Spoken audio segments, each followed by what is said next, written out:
November 14th, 2019 meeting of the Code Enforcement Board.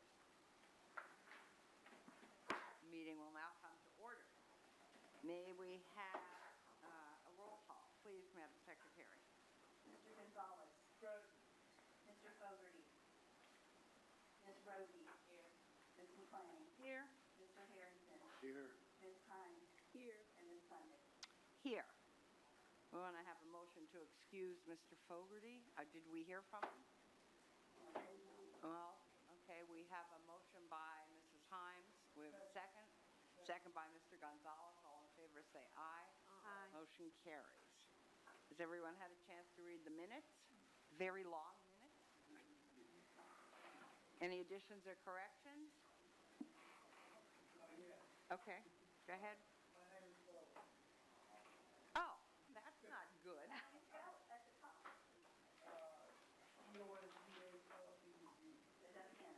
Z, a Z at the end instead of an S. Good spotting. Okay. Motion to approve the minutes as amended. Motion, Mr. Gonzalez, second, Mrs. Himes. All in favor say aye. Aye. Like sign opposed, motion carries. Does anyone need to disclose any ex parte communications? No. Okay. Do we have announcements? Yes, ma'am. Oh, good. I hope they're good ones. A lot I hope everybody's in compliance. Go ahead. Case number 7, page 5, CEB 10-19-233 at 357 Manhattan Avenue is in compliance 11/8/2019. Okay. Case number 13, CEB 10-19-240 at 732 Mason Avenue is in compliance 11/13/2019.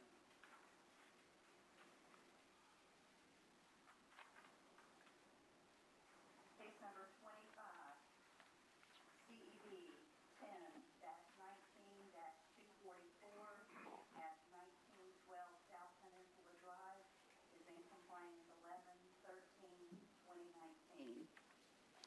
Case number 33, CEB 11-19-269 at 1325 Laurel Drive is withdrawn. Okay. 3. On page 12. Case number 46, page 15. CEB 11-19-251 at 521 South Peach Street is in compliance 11/13/2019.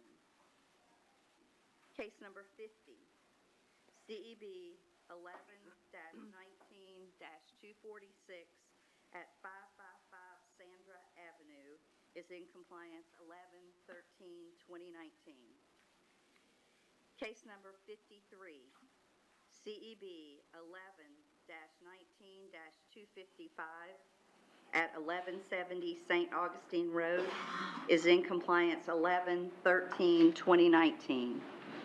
Case number 56, CEB 11-19-248 at 1342 Woodbine Street is in compliance 11/13/2019. All right, thank you very much. Got a question, please? Will you please repeat the first one? On page 5. Case number 7, Okay, thank you very much. Okay. Would our code officers please come forward and be sworn in? you solemnly swear or affirm that the testimony you're about to provide is the truth, the whole truth, and nothing but the truth? Thank you. Okay, everyone, we will be calling cases by number and for the most part in order as they are listed on the agenda. If there are any attorneys present that need to be in court, we'll hear those cases first. If there are police officers that need to get back on duty, we will hear those cases first as well. When your case is called, please come forward and be sworn in. State your name and address for the record. If you're not the owner of the property, please state your relationship to the owner. Our proceedings are recorded, so please make sure you speak into the mic. The board hears from our code officers first, and then you'll be given the opportunity to respond and direct all responses to the board. Any attorneys present? No. Okay. And Officer Jesmer's here for the duration, right? No, he's, All right, it's a very long agenda. We'll take a break at 11 o'clock, and if your case has not been heard, you'll please come up and see June and let her know, our secretary, June Barnes, and let her know that you are here. And we will hear your case first. They're still going to be in order. And I'm sorry, but somebody's got to go last. I don't know who it's going to be, but it's the way it is. If you try and limit your comments to the facts of the case, that will help things move along. Okay, we're going to start with our lien reviews. Lien review 1. Everybody remember, must get at least 4 affirmative votes. All right. Pass the lien review. Okay. CB 0819158, 428 Auburn, number 102, Annie Mayara.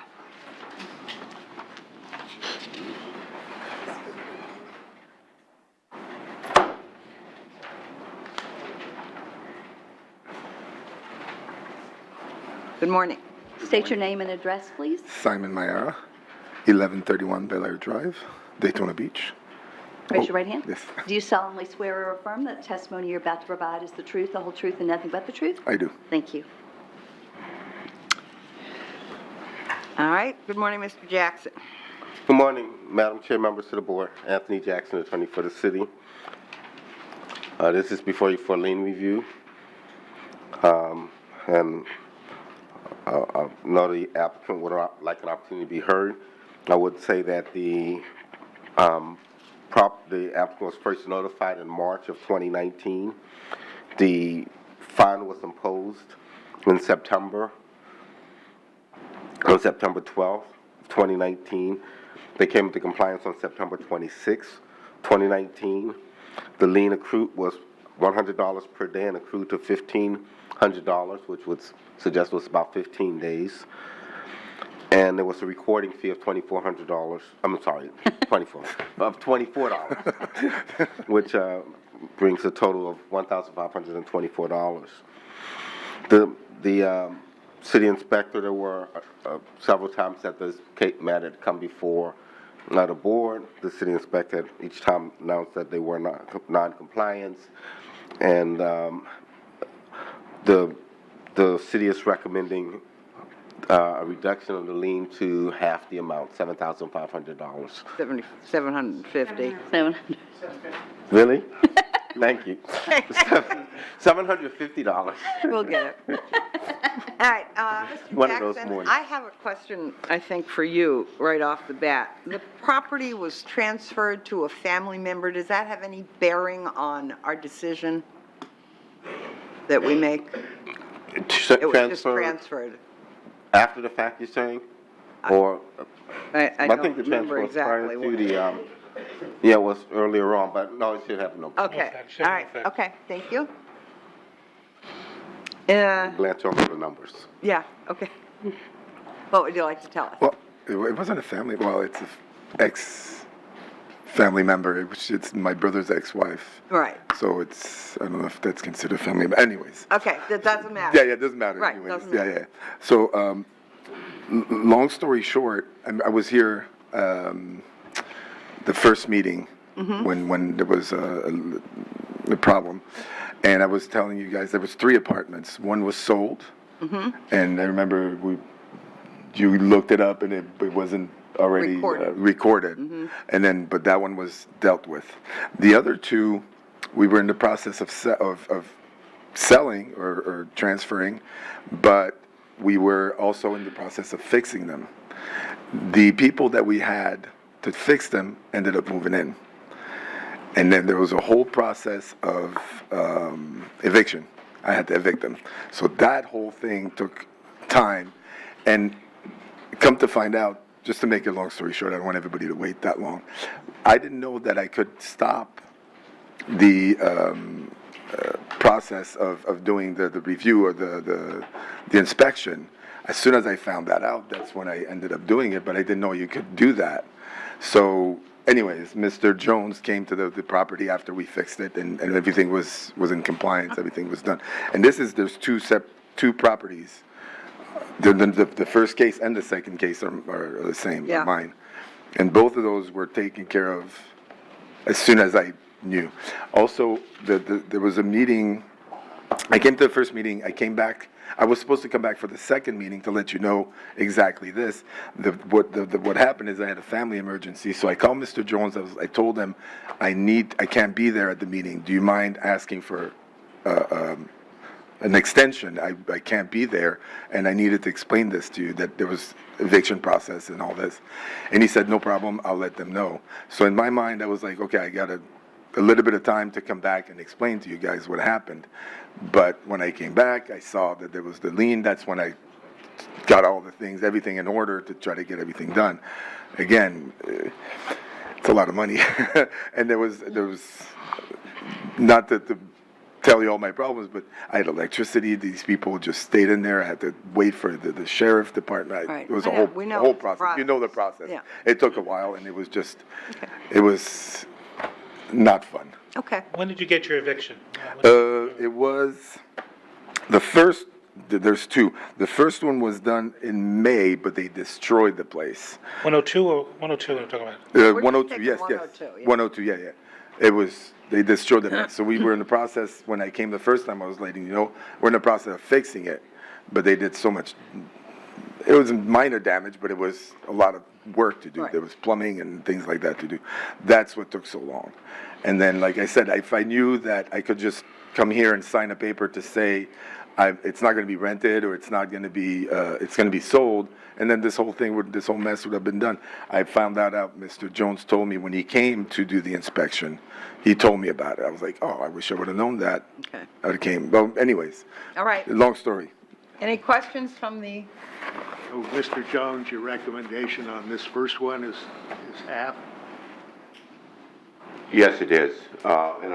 Just due to the time it took us to bring these properties into compliance. Madam Chair, I'd like to make a motion go ahead. that we adopt city's recommendation to lower the fine to $750. All right, Mr. Gonzalez has made a motion to reduce the lien amount to $750. Payable in 30 days? Second, payable in 30 days. And this, second by Mrs. Himes. All in favor, say aye. Aye. Like sign opposed, motion carries. All right, now we'll move on to case number 2, which is the same case, right? Yes, yes. Same building. Well, It's for some reason, somebody told me that there might have been a mistake on the amount of the lien, because it went from 100 to 1,000, so I don't know if that's what was decided, or, all right, let us hear from Mr. Jackson, Okay. and then we'll give you a Sorry. chance to just respond to this one, too. Go ahead, Mr. Jackson. Yes, Madam Chair, members of the board, this one is a similar situation, but not the same. I think part of what triggered one of the issues here, and I guess that's why I had such issue on the numbers, is that this one was a fine of $1,000 per day, and it accrued to $15,000. The fine was imposed on August 8th, or it was effective August 8th of 2019, and it didn't come into compliance until October 21st of 2019. Obviously the board had enough frustration in that case that it was imposed a pretty high fine of $1,000 per day. And it may have had more to do with just the non-appearance the second time around, but in any sense. But it did take the inspector having to go out there and do inspections, and finally it being brought into compliance. The staff is recommending a reduction of the lien to $5,000, and I think that's all we have on that. What would you like to say? Well, it's obviously it was just a lot of circumstances, a lot of misunderstanding between Mr. Jones and me about what needed to be done to get this settled. I was in contact with Mr. Jones. I left a lot of messages. I got some responses here and there, but again, I was trying to get all this settled, but I had to. Were you regularly in touch with Mr. Jones? I mean, I made several Because phone I'm sure he calls. would have made clear to you what you Yeah. needed to do to get it I finished. did make several phone calls. I didn't always get an answer, so I had to talk to, I can't remember who else, somebody else to let me know. And then one day I got with Mr. Jones about the first apartment to get it in compliance, and he told, that's the first time I ever heard that I just needed to come to the city and sign a paper to say that it wasn't gonna be rented, it was gonna be sold. And I was like, well, I wish I would have known that. Like, same thing, I wish I would have known that. I would have done that from the beginning. And that's, when I came here the first time, that's exactly what I was telling you people, like, that we were just trying to sell the places, but we needed to get them fixed. But it took a while for me to get, I wish I would have known that I just needed to sign a paper and to get these off the docket. It's, I have a question. yes, Go yes. ahead. I don't understand why nothing's in your name except the request. It's my sister's. Okay. it's my sister. Where I'm- is she? She lives in Canada. I'm the, I have the power of attorney to do all that. That's my job. So who lives on Bel Air? I do, You do? yes. And there was no attempt to pick up the certified mail that was sent? Twice they came, and it was first, what do you call that? The First notice? notice, and then I was there the next day hoping that it never came No, back. they don't, the post They don't- office don't do that. You're responsible to go to the post office. I thought there was a second. Anyway, I spoke to Miss Barnes and got in contact with her, and I got all the information through emails and all that. So I was like, okay, I got everything. So you I know need. that time was running. Yeah, no, I did. After I came back, I knew that's when My- I tried to get in contact with. My understanding is we have a fine of $15,000 because you didn't pay a $250 thing. That's, Right. No, that's not correct. No. oh, that's No, there that's were. what it says. The violation was the rental license as well as the business tax Okay, receipt. Another $250. No, the rental license would be a standard, Chapter 162 fine, which would be whatever that dollar amount that you announce as a daily fine. The board imposed the $1,000 per day daily fine. Yeah, I understand. Basically, failure to pay $250 and a rental fee is now $15,000. Okay, I think I understand what you're saying. Failure to obtain a rental license was the violation, as well as failure to obtain the business tax. I'm sorry, but I feel that's excessive. Yeah, but we imposed that fine because of. We did it, maybe we were wrong. I have a question, if I may. for Go ahead. the inspector. Did he maintain communication with you regarding the follow-up to these issues? Not in the beginning, when we first issued the complaint back in February of 2018. That was because there was a tenant in there without a rental license or a business tax license. And we then posted the property back in April. But through that time, and as you are correct, it was unclaimed when it came back. Nothing, I had no communications with them up through that time. I know that we had discussions on July 30th about these two properties that we needed to either get them inspected or to come down and get a authorization or a notarized that he wasn't going to rent them. What had happened when we presented it was, when I came to present it, was they were going to be sold, and then we came back the next month and they were going to be sold. Right. So, does that answer your question, sir? Yes, thank you very much. And I have a motion. Go ahead, If I Mr. may. Gonzalez. I would like to motion that we meet the city halfway in this case, as one of the board members expressed that it's kind of too stiff. And we just gave him a $750 on his other case. So in this case, I would like to motion that he pays $2,500 as the fine. That's my motion. Okay, we have a motion from Mr. Gonzalez to reduce the amount of the lien to $2,500, subject to being paid within 30 days, or the fine will revert. Is there a second? Second. Second, Mr. Harrington. All in favor, say aye. Aye. Like sign opposed. Nay. I'll do a nay. Nay. Roll call vote on that. Roll call, please. June. Mr. Gonzalez, Yay. Mr. Fogel, Ms. Roby, No. Ms. McLean, Yay. Ms. Roby, you said Nay. no? Mhm. Ms. McLean, Yay. Mr. Harrington, Yes. Ms. Himes, No. Ms. Kundig, No. Passed, 4-2. not passed. Moses, not, I have 3-3, so it's not passed. That motion does not pass. Motion dies. The motion dies, so we need another motion.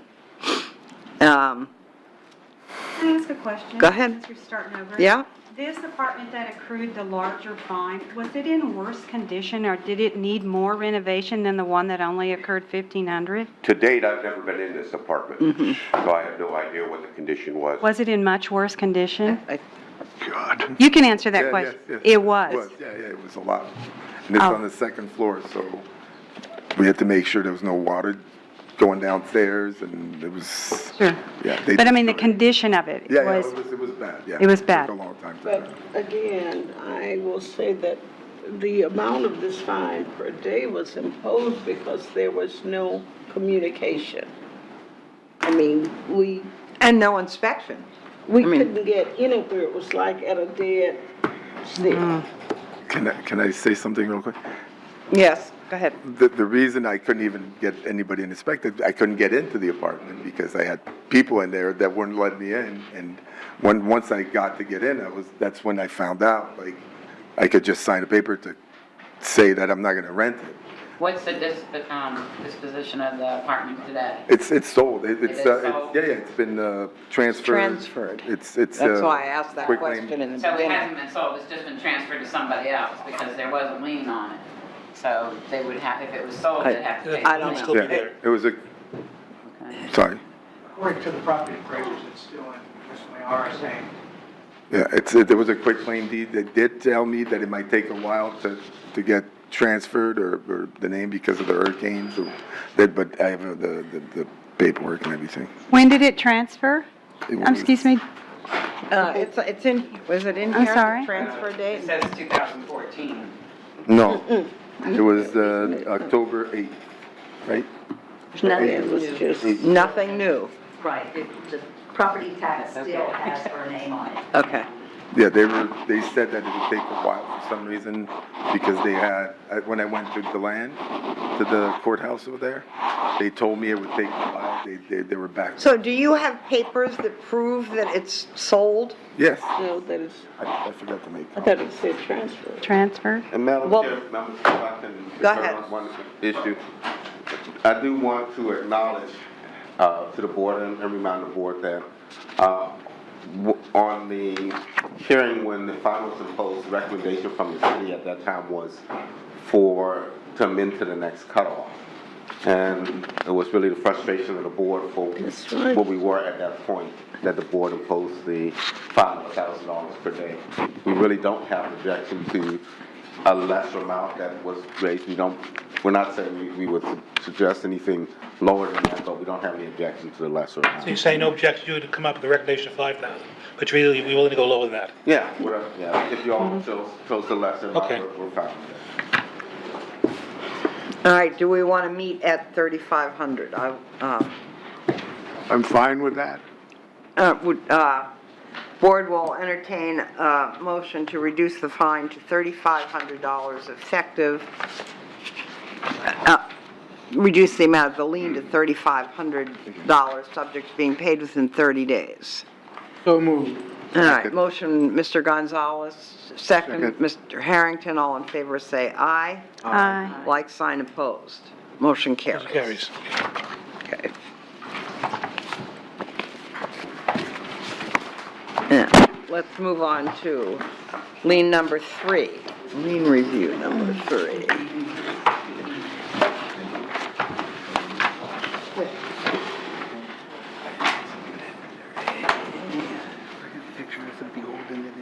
This is CEB 0719140 Matilda Riley. Good morning. State your name and address, please. Matilda Riley, 1609 Palm Street, Daytona Beach, Florida, 32117. Raise your right hand. You solemnly swear or affirm that the testimony you're about to provide is the truth, the whole truth, and nothing but the truth? Yes, Thank you. What is your name? Matilda. You're Matilda. Okay, good. Okay.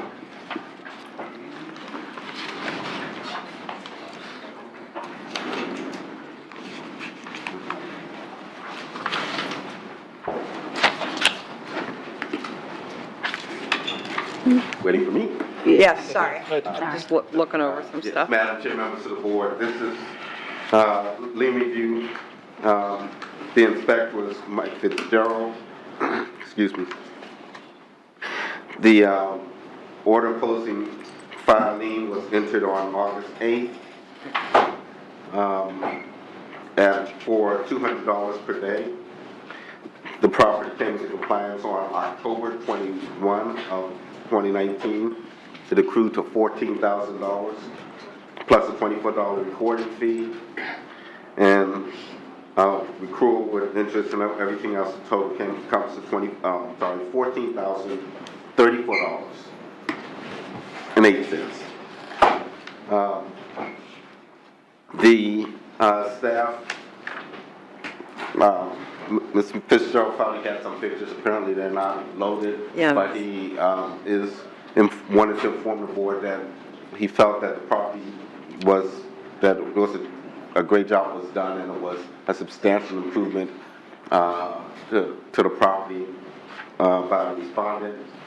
And on this one, he is asking that the lien be reduced to $1,500. Okay, what would you like to tell us? It was just a miscommunication on my behalf on August the 8th. I should have been here, but I couldn't be two places at one time. Right, I read I was that. at the doctor's office. Okay, but were you in communication with Mr. Fitzgerald? I was talking to Mr. Mike Jones, Mr. Fitzgerald, Okay. Miss Sarah, everybody. Okay, okay. Okay. I wish I had the pictures because I remember more with pictures. Who's Emery Brown? My son, That's your son. Does he live there now? yes. Okay. Okay.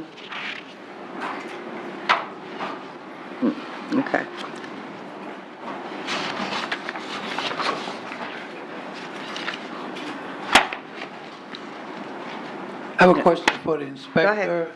When she said that you were in communication, is that correct? Mike Fitzgerald, City Daytona Beach Code Enforcement. My credentials on file with the city. Yeah, we were in communication. I know there was issue with the amount of money that it was going to cost. Yes. Okay, you worked together trying to... Yes, sir. Okay, thank you. Okay. So all of it was cleared up. Yeah, so it was all cleared up. All right, Chair will entertain a motion to reduce the amount of the lien to the city's recommendation of $1,500, subject to being paid within 30 days, or the fine will revert to the original amount. Is there such a motion? So moved. Second. Okay, motion Mr. Gonzalez, second Mr. Harrington. All in favor say aye. Aye. Like sign opposed, motion carries. Okay, let's move on. He has. Yeah, you might want to talk to our board secretary Okay. and find out what you need to do. Okay, good. All right, our last lien review, CEB 061461, 617 Holmes. Good morning. Good morning. State your name and address, please. Lawrence Williams, 617 Holmes. Raise your right hand. Do you solemnly swear or affirm that the testimony you're about to provide is the truth, the whole truth, and nothing but the truth? I do. Thank you. Mr. Williams, when did you take possession of this house? Specifically the property, because the building was down. When I took Property, possession of it was in October of last year. Okay, thank you. October of 2018? Yes, ma'am. Okay. All right. Morning, again. Yes, Madam Chair, members of the board, this is for lien review. The inspector is John Stinson. Mr. Stinson reports that this property was first notified in April of 2014. When was it? April of when? 2014. April 18th of 2014. Okay. And the lien was actually imposed back then, in July of 2014. A lien of $2,000 per day was imposed. And I was on owner-occupied property, maxed out to $10,000. Did we file the loan, file the lien with the county? Yes, it was a recorded lien. And did we demolish it, Tony, or did he demolish it? Did we do this? Okay. Inspector saying that the seller demolished the Okay, thank you. property. And the demolition is what brought the property into compliance. Okay. And that Okay. was on May 28th of 2019. Okay. And as I said, it accrued to the maximum $10,000, plus was $24 recording fee. And so that's the lien amount. The city is recommending a reduction to $5,000. Since we do know that there's a new owner who acquired the land and he had nothing to do with the lien itself, nevertheless. It was not, it was available for his knowledge for part of his purchase, and what we're willing to do is recommend a reduction to half the price.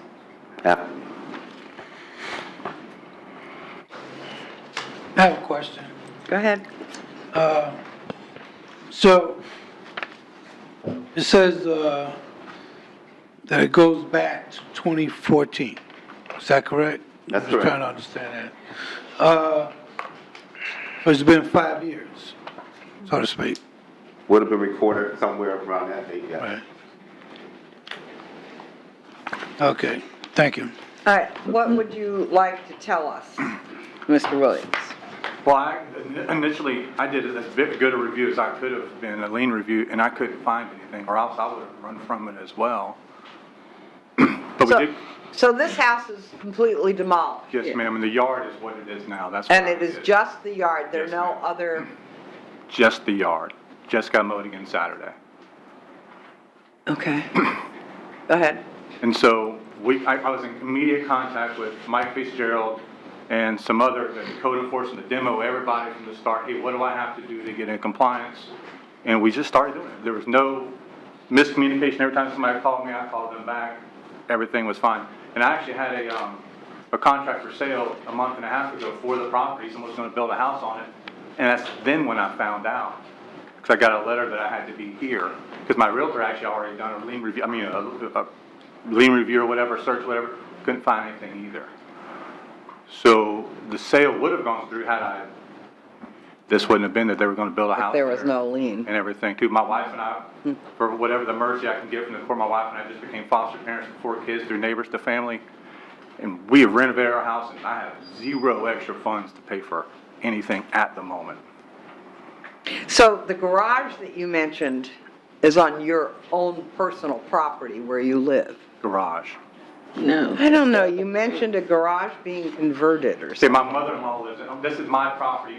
That's your own 17 is the personal, it vacant has property. nothing to do with this Correct. My case. personal home has been converted for my mother-in-law living. Yeah, okay. Hoping to get some pins for sainthood when I get to heaven. Yeah.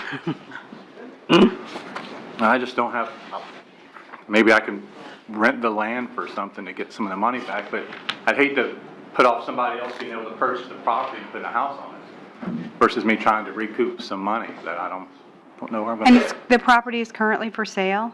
It was until this came up and my realtor had to pull the sign off because he was a little disgruntled because he had put some money in it. So when did you actually purchase it? In 18? It was October of last, Over 18. 18. Yes, of last year. And the house was still on it? The house was on the ground. The gentleman that I bought it from was going to go ahead and try to do things differently, would be not legally, I guess. And then he called me about a month or so later and said, hey, I really want to sell the property to you. Now we go back over there and it's on the ground. So you just bought the property? After doing a review and seeing there wasn't any liens or anything, yes.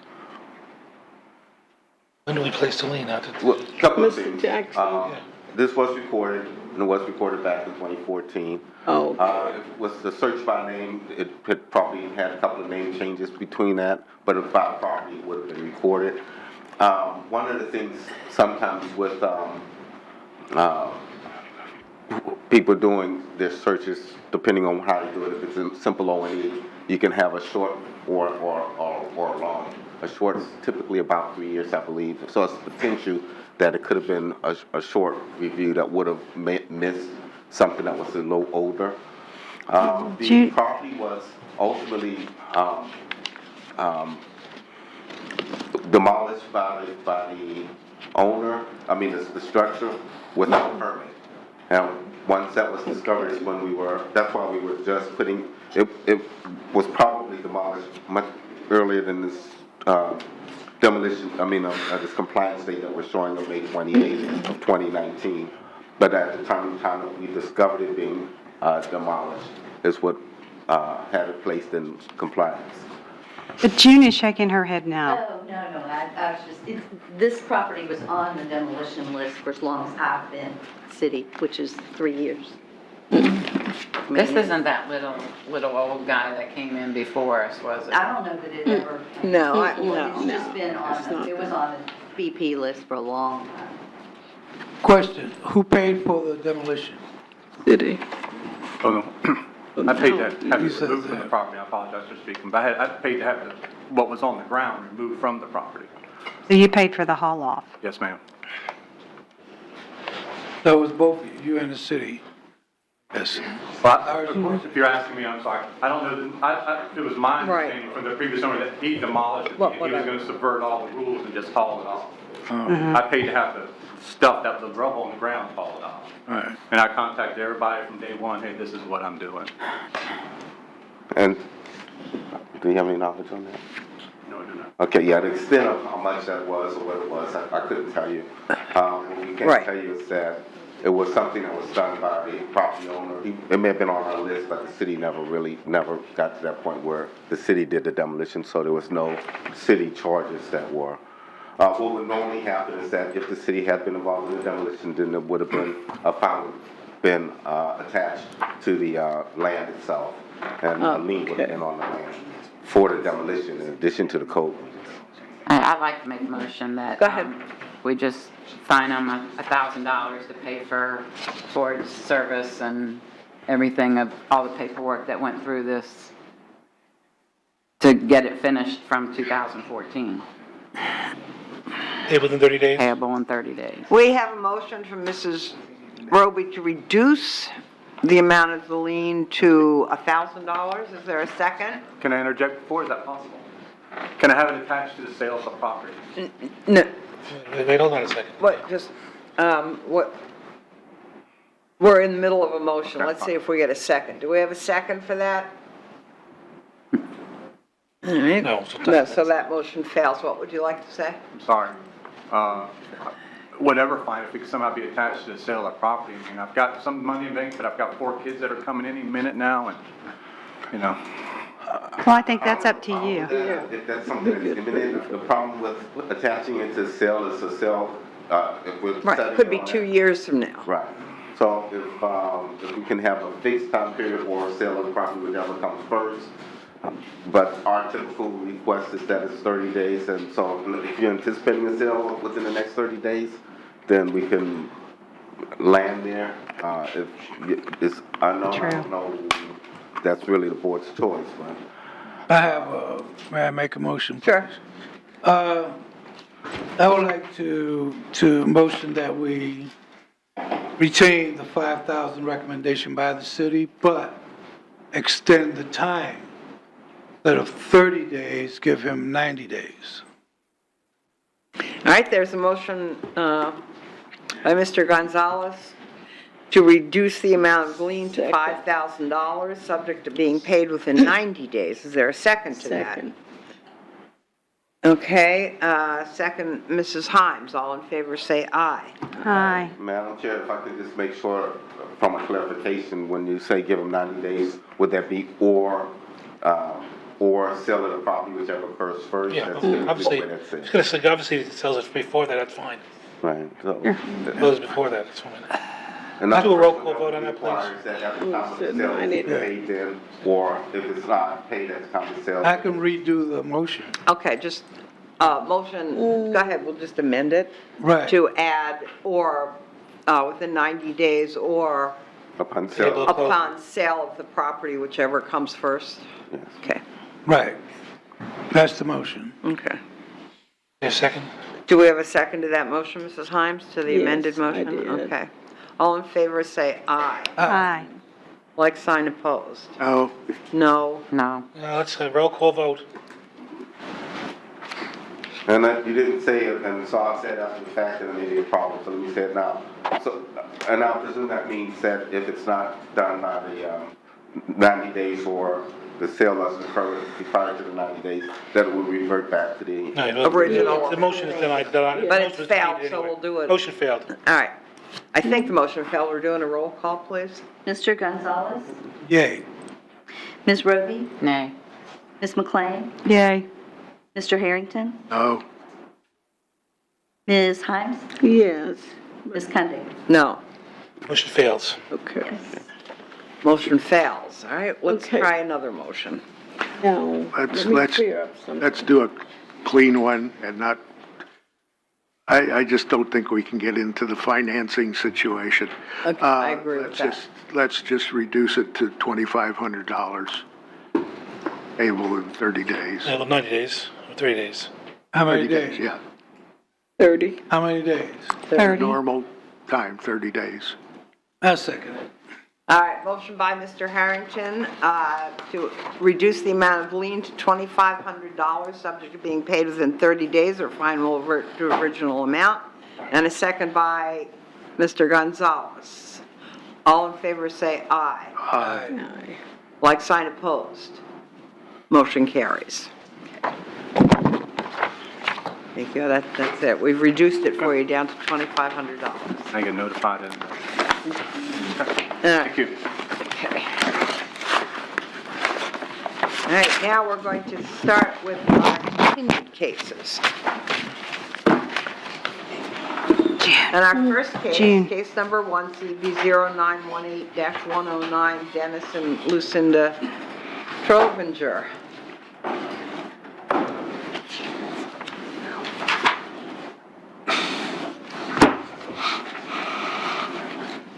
Good morning. Fancy meeting you here. Lucky me. State your name and address, please. Dennis Trovier, 1212 Sunset Circle. Raise your right hand. Do you solemnly swear or affirm that the testimony you're about to provide is the truthful truth and nothing but the truth? Yes, ma'am. Thank you. Madam Chair, members of the board, this is before you for imposition of a fine. The inspector is Tom Cleage.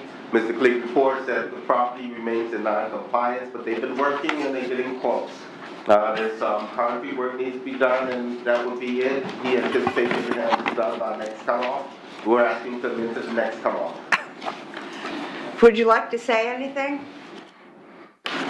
You've been through all the boards, everything's, We got the awning put back like they wanted. I Okay. couldn't find a contractor. Nobody wants to return my call. do you think this can be done by next time? I hope so, yes. I do too. Okay.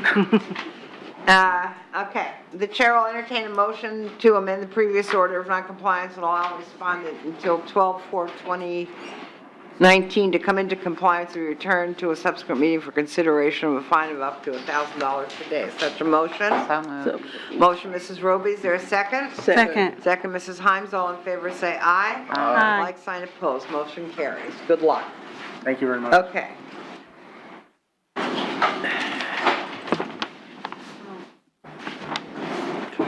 Okay.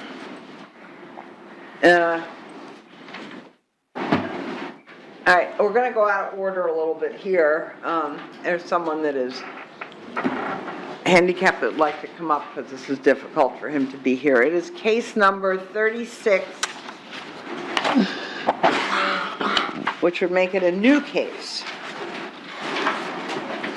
State your name and address, please. Herb Powers, 1641 South Spring Garden Avenue, in Deland. Raise your right hand. Do you solemnly swear or affirm the testimony you're about to provide is the truth, the truth, and nothing but the truth? Yes, ma'am. There you go. Okay, that's on page 12 for all of us. Trying to. All right, we're just here to see whether you're in compliance or non-compliance. Okay. We have pictures? That's going to be hard.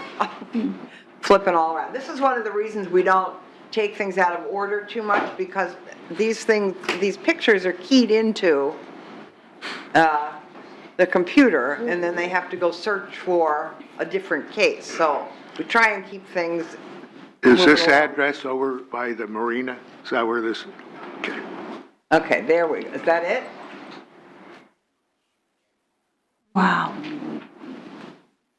Go ahead, Mr. Jackson. Yes, Madam Chair, members of the board, this is before you for determination of compliance or non-compliance. The inspector is Tom Clegg. Mr. Clegg reports that the property currently is in non-compliance, and he's asking for it to be brought into compliance by the next cutoff. Tender Mr. Clegg, if you have any factual questions. Okay. Mr. Clegg, are there people actually living in there? No, they're they left, as far as I know. When I went there a couple of times, there's nobody there. So it's vacant at this point? Yes. Well, in your opinion, is this something that actually can be fixed?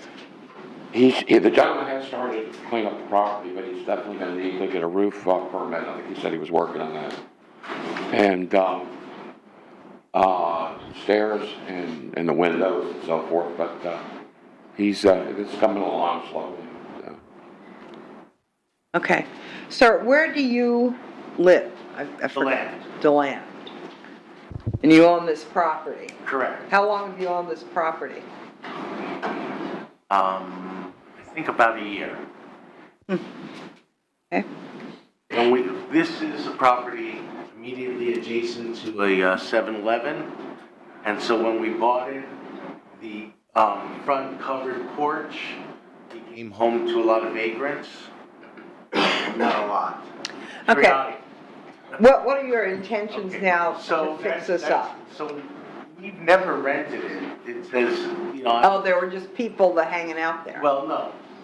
We had someone who was supposed to be doing work there, and in order to keep the vagrants away, we allowed him to stay there. It wasn't rented as a business. He didn't complete much work, so he's since been. When are these pictures, Mr. Clegg? Yeah, when did you take Yeah, it? that's the guy who was living there. Okay, wait. Was this ever on the historic register? Not that I know of. It's in that area, but it's, So I think it's south of that area. Yeah.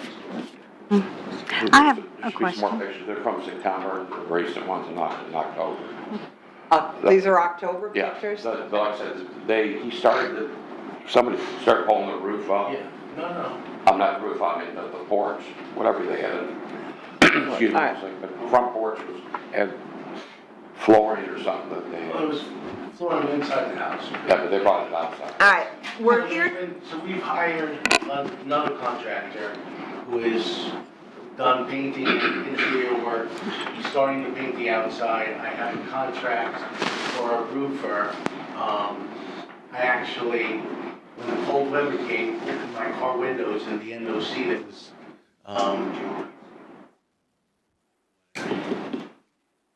notarized flew out my window. So I have another blank NOC to get re-notarized and bring it. all right, we're only here today to figure out compliance or non-compliance, and we can look at the picture and see what's going on, correct? I don't know, there shouldn't be any of the outside storage should not be there any longer. Okay, Okay, it doesn't that mean doesn't that matter. everything has been taken care of, No. but we see that some things have been taken care of. Do you Does any- think it's gonna be done by next cutoff? December? Or maybe we should go 60 January? days out. Yeah, the January cutoff. I agree with that. Yeah. Cutoff is the 2nd of January. Meeting date's the 9th. Well, Yeah. that's all well and good, but I don't see that a lot's been done. When did you purchase the property, gosh. sir? But you still I believe before the end of last year. Uh-huh, Wow. yeah. All right, I got a motion. go ahead. That we find him in non-compliance, and he should return with an update in our next meeting. Progress report? Yes. Okay. All right. Mr. Gonzalez has made a motion to find the respondent in noncompliance and order progress report at the next meeting and allow respondent until January 2nd. Do you want to set a compliant 2020 to come into compliance? There's such a motion. There is a motion. Mr. Gonzalez, is there a second? I'll second. I second Ms. Roby. Ms. Himes, what would you like to say? I wanted to say, he said 30 days for a report. I would like to say, could Mr. Clegg bring the report, or instead of him having to come back? Well, yeah, you could bring pictures in a report, that's always. Yeah. Okay. You understand what she said? He can bring the report in, so you don't have to come on back. Just you stay in communication with him and we'll see pictures and we'll hear what you've told him next time. And then we've given, well, we haven't voted on this, but we're considering giving you until January to get the house into compliance. All right, we have a motion and a second. All in favor say aye. Aye. Like sign opposed. Motion carries. Thank you. Okay. All right, let's go back to, I guess it's case number 2, CEB 19. Now we're back to our continued cases. CEB 1019222, Abel Simon Curiel.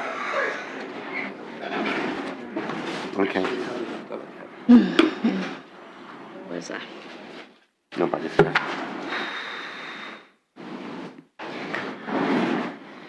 Okay, Madam Chair, members of the board, this is before you for imposition of a fine. The inspector is Cliff Reckenzone. Mr. Reckenzone's reports that this property remains in non-compliance. He's asking that a $100 per day fine be imposed, so I'm asking about $15,000. I'll send to Mr. Reckenzone if we have any factual questions. Was the city going to, Mr. Reckenzone, I don't know who wants to answer this, was the city going to? They're working on getting a bid for the project to remove The slab. the slab. So they're working on that. The city is working on that. Any contact? He didn't come last time and you had, He called me on Friday, said he was gonna do it over the weekend. The only thing he did was cut the grass. okay. What are the permits needed for? The permit's been already, there was a demo permit. Oh, It's for the building that used to be on the property. Part of that demo permit would be to remove the driveway, okay. which that's part of. And that has been issued? It was issued and expired.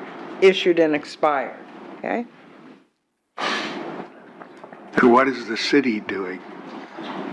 Because it's a safety concern, because people can walk the sidewalk. So they're doing it for him. If he refuses to do it. Okay, the chair, go ahead. I was going to just say for Mr. Harrington's reminder from last month, we had the city come in and we covered that was fire safety. Yeah. Right. You know, so if he doesn't do it, then Sure. we have an estimate of about $5,000 to have it done. For life safety, it should have been done already. Well, health, safety, and welfare is a better phrase for it, which doesn't necessarily mean it's imminent, but it's something Right. we need to do. Well, I make a motion that we impose a fine of $100 a day, up to, what was it? 15,000. To $15,000, Okay, effective today. effective today. All right. Second. Ms. McLean has made a motion, Mr. Harrington, the second. All in favor say aye. Aye. Like sign opposed. Motion carries. Case number 3, CEB 1019-221, Arlene Rogers. Didn't show up last time, and I wonder if there's any contact.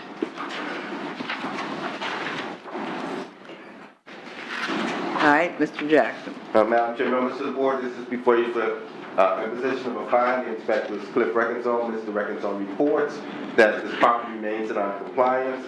He's asking for, he also notes that he still has had no contact from the respondent. Okay. He's asking for $100 per day fine to a maximum of $15,000. Now, yeah, I'm sorry. He is correcting me and saying that the maximum is only to $10,000. Well, let me ask a question. This was a scrap business running off of a property? I mean, does he live there?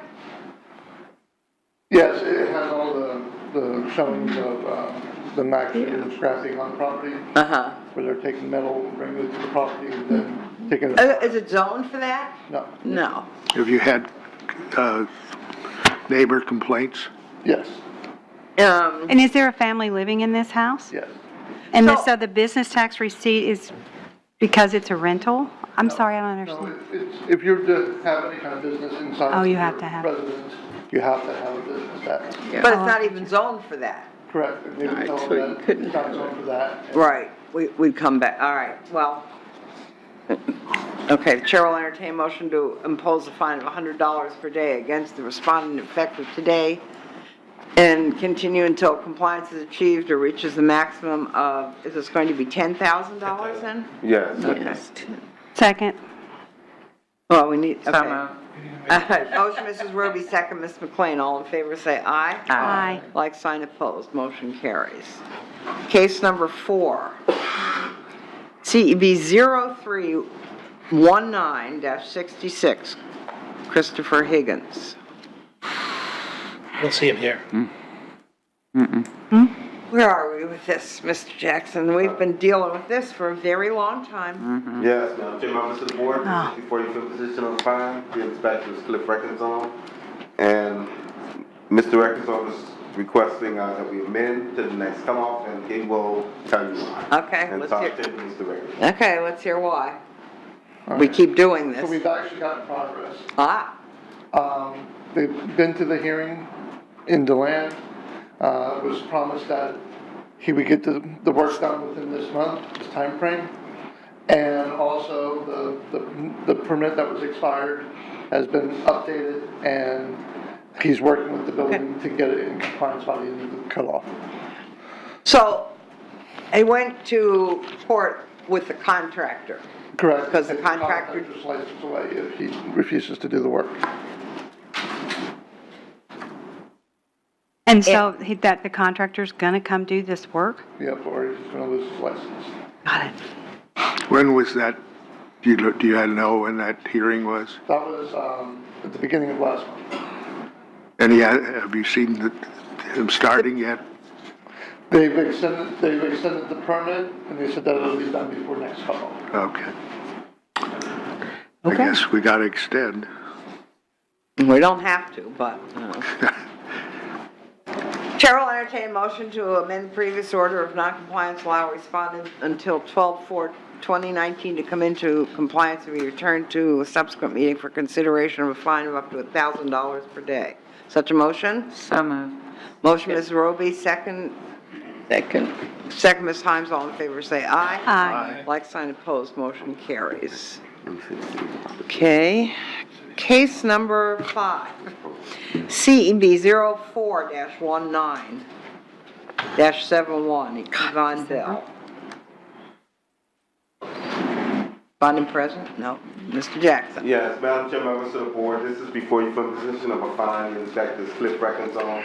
This is a situation where a property is, the respondent is getting assistance through one of the city programs. We're not to the point where we're in compliance with it yet, having some contractor issues, but we're asking if we could amend to the, February cutoff on this. The what, February cutoff? Yes, as they work through the program, of the city assistance program. It certainly looks like the property's being kept up except for this roofing issue. So I- City's working with them on it. And the city's Yeah. working with them, so I don't have an issue with that.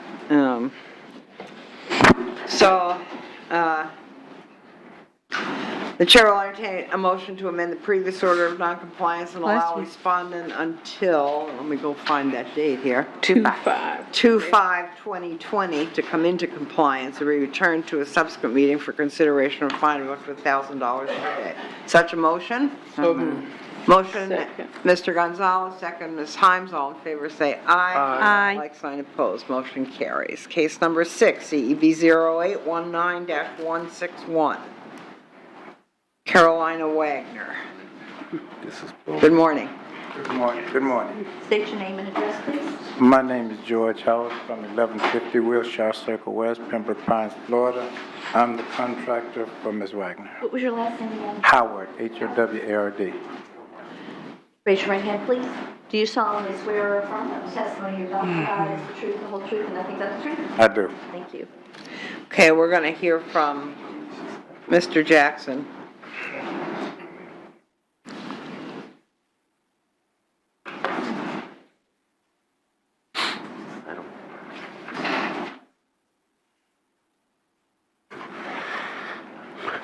Madam Chair, members of the board, this is before you put imposition number 5.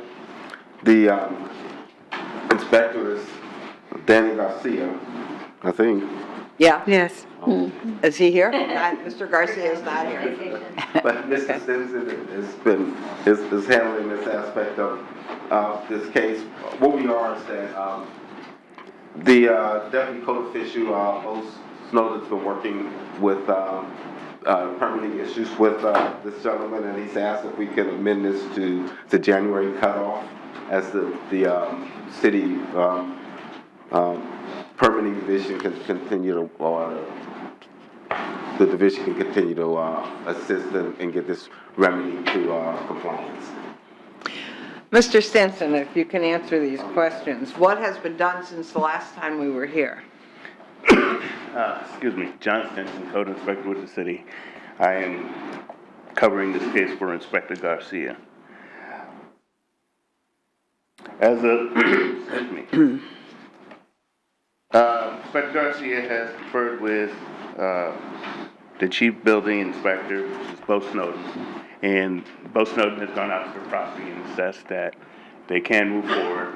They've adjusted his permits, and he's allowing them to continue to work while the building department continues to do the inspections over there. And we're going to revisit the property in January. Okay, what would you like to tell us, Mr. Howard?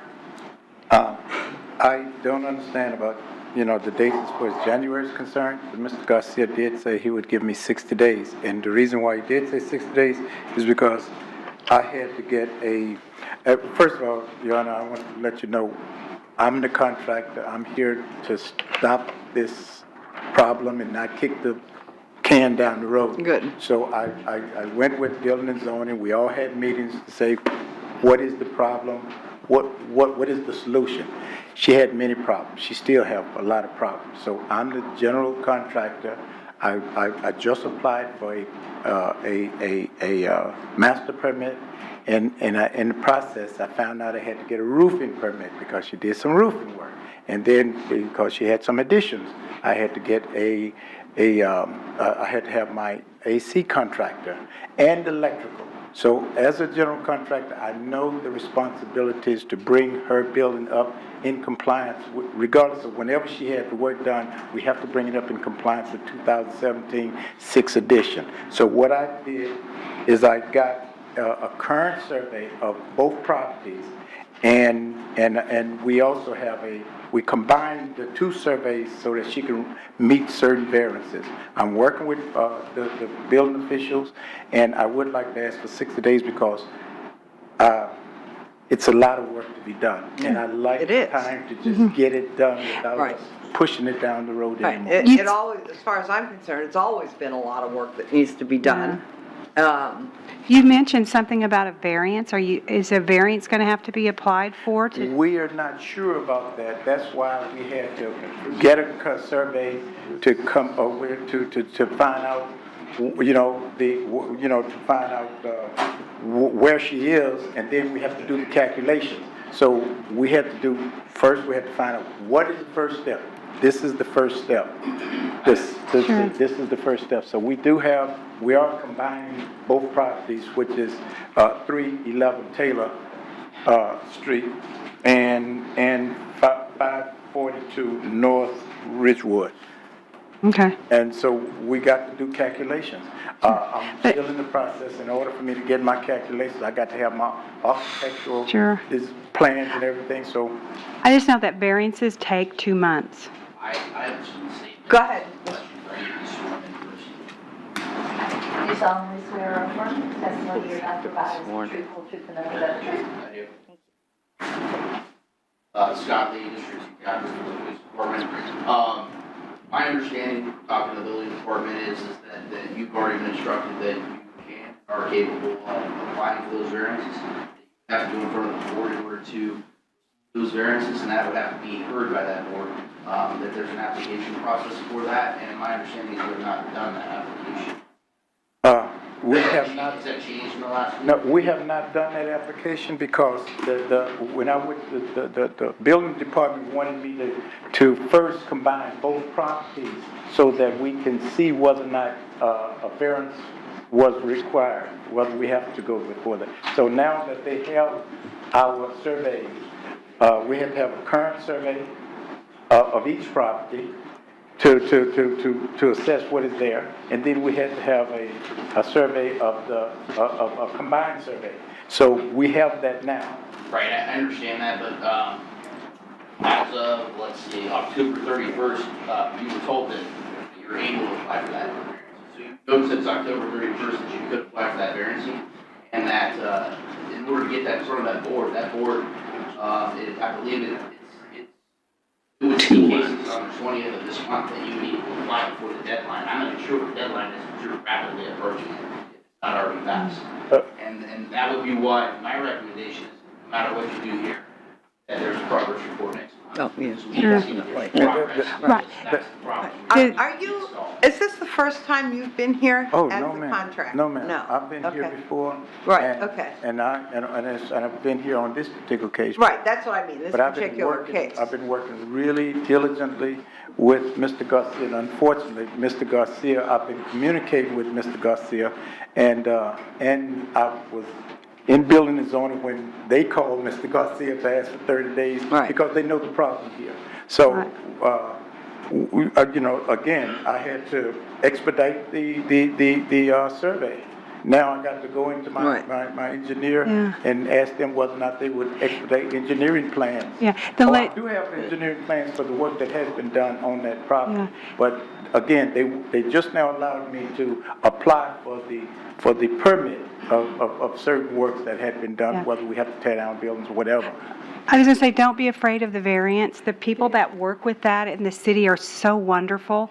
You schedule appointments with them, they'll sit down and tell you exactly what you need to do and give you a timeline and everything. So don't be put off by that. We may not have to apply.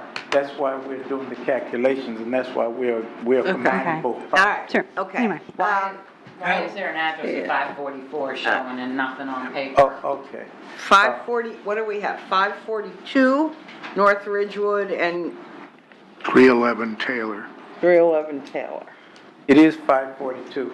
Right. When she applied for a temporary permit back when I wasn't anywhere around to address this, she did 544. Again, we got the proper address. Okay. And it is 542. Okay. And we're combining both properties. Mr. Stinson, what's your recommendation on this situation? I believe the city should have progress reports, starting in December. Great. Okay. Mm-hmm. And should we pick a date for compliance? Or are we just gonna ask for progress reports for 2 months and then what do you, I mean, it's practical. Where are we gonna be? In this particular case, we can amend the imposition of a fine to January. Okay. We still want the progress report in December. Okay. There you go. I'd like to make that the recommendation. Is that a motion? Wait. Yes. All right, so let me understand this. A progress report in December and an imposition of a fine in January? Yeah, well, that's, January cutoff date. Madam Chair, what he's saying is to amend the compliance date to January. Right now, it was, the compliance deadline has already passed. That's why we're on imposition of a fine. So he's saying amend it to, as we have done with many of these cases, amending them. He's saying amend to the January cutoff date and get a compliance report for December. It seems to me, from the beginning of this case, that there was a ton of work that needed to be done, and it wasn't being addressed. It seems like it's being addressed now, but it also seems to me like it's going to take time to get this work done. So I would really like to see a progress report in December to make sure we stay on this track. I mean, we haven't been this far along, I don't think. So what I'd like to see is a progress report in December and a progress report in January and a compliance date in February. So moved. Captain, All right, so there's a motion from Mr. Gonzalez. Is there a second to that motion, and then we'll talk? Second. Second, Ms. McLean. Before we vote on that, Captain Lee. I'm gonna request, I guess, that, and not just for this one, but I think it's only fair to the city, the citizen, the representative that's here, we're asking for a progress report, that we set some kind of expectation of what that progress should be. So do you have some idea of what you want to see in the next 30 days? Let him know that as well as us. That would allow us to make sure that to see if they are on target. the first progress report should be telling us that the variances are taken care of. Right. Because Yeah. you can't go any past that. And that all the permits are in place. Yes, and all the permits are in place. Because you're allowed to do work, I'm told, even with the permits pending. Okay, that's correct, but first of all, the city would not allow me to apply for a permit until we got the. The variance. Okay, so- To see whether or not the Okay, variance is needed. survey. Now that we've done that, we are in the process of doing the calculations to find out whether or not. You that need a it should- variance. Yeah, that it should need to be torn down, if it need a variance or whatever. And I'm working with building zoning with that. My delay is that they had to make a decision of what they wanted done. Now that we know, I am prepared to not only, if the variance is not done, I'm prepared to see whether or not the work that had been done is in compliance with the Florida Building Code 2017, 6th edition. If it's not, I'm willing to let her know. You have to tear this, certain structures down, because right now it does look like. See, there's a lot of work, I mean. So that's what you're gonna tell us. So this has bothered me since we saw this property, that it may not, some of the stuff may not be actually, I mean, everything's fixable, but it may be that other things have to be done. So, all right, but I really would like to hear what the city. And the motion is getting basically 90 days. Motion. That's what I'm understanding. He's getting. Captain progress Lee report. wants specifics for we've asked for a progress report in this motion. Right. Captain Lee has suggested that we recommend Ask for to him what we want in the progress report. And it Right. doesn't have to come from you folks either. Right. Right. He can tell us what he thinks he can get done. Okay, that's what I want to hear. Exactly, the contractor, I'm glad that's great, and as a contractor, that window, we're gonna change that window, as a matter of fact, we're gonna remove that window because it has been broken more than once. That window, if here where under here, this area that's open, she's concerned about safety because a lot of people from the streets are going in and unfortunately they are having sex at night and leaving, evidence and stuff like that. So the city had said they would allow me to put a temporary fence there for safety reasons, so they won't go in the back of her house. Now, while we're doing that, I'm working with the city to see what work she did do without a permit. It doesn't make any difference if you did work 10 years ago, you still have to bring it up into compliance. So as a general contractor, I'm prepared to take the responsibility and say, we can bring this in compliance, or you have to tear it down. And what I want to do within those 90 days, in less than 90 days, because I'm working on other projects here in Daytona, in less than 90 days, it costs me more money to keep coming back and forward. So I'm saying within the next 30 days, I want to make a big difference on her property as far as what I need to take out or what the city would allow me to continue with. So in 30 days, I think you'll see. I would give you a very palatable progress report within 30 days. But my recommendation would be that he and the inspector get together, since the inspector is assuring, monitoring the permits, progress, and all that. So they make a reasonable list of progress to report back to us. Right. Mr. Garcia has been contacting me I know. a lot. So Okay. what's the problem? Wait. All right, so, because I'm still not sure what the motion should be, but Chair will entertain a motion to amend the previous order of non-compliance and further order monthly progress reports begin in December and January, and Madam Chair, allow respondent until February, whatever that cutoff date, to come into compliance. What is that? Madam Chair, February 5th, to come into compliance, to be returned to the board for consideration of a fine of up to $1,000 per day. Madam Chair, there Go was ahead. a motion on the table. Oh, there was, I'm sorry. Yes, and I Okay. seconded. So. Oh, that's we did right, I not- completely, we went so far off track. All right, what was that motion? Could you restate that motion, please? There was a recommendation that there's a progress report, so 30 days, our next meeting, that he gives a report, and then, we make a decision then he has 2 months to come into, compliance with all the work, the variance, everything that needs to be done. Okay, so you're saying a progress report in December, Right, compliance by February 4th, is that what it is? February 5th. That's a little But I was gonna say Cut it to 5th. February 5th.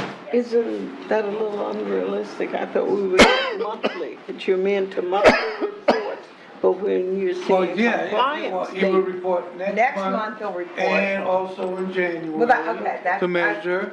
Well, that's the same motion. And then That he was should the same comply motion. Yeah. by February. Okay, that's, That was the motion. right, so. It's just- it's the Here, same let motion me that she made. restate this, I don't want to sound like the county council. Sorry. No, you sound like We're- the code board. All right, so what we're going to do, vote on, is a progress report in December, a progress report in January, and a compliance date by February 5th. That was my motion. All right, and we had a motion and we had a second. Ms. McLean seconded. Ms. McLean seconded. All in favor say aye. Aye. Like sign opposed. Motion carries. Thank you very much. I'm just gonna ask on her, Okay. if, any problem with removing those, that incorrect address, Mr. Howard, do you know if that's proper at all? That 544, 542, remove it all? Yeah, just pop the 540. Okay, we'll make it 542. We'll make it 542. Thank you. Okay. Case number 7 is in compliance. Case number 8, CEB 1019-234. Russell Chiodo. All right. Mr. Jackson. This isn't, Danny's not here, so. Yes, Madam Chair, members of the board, this is before you for determination, for imposition of a fine.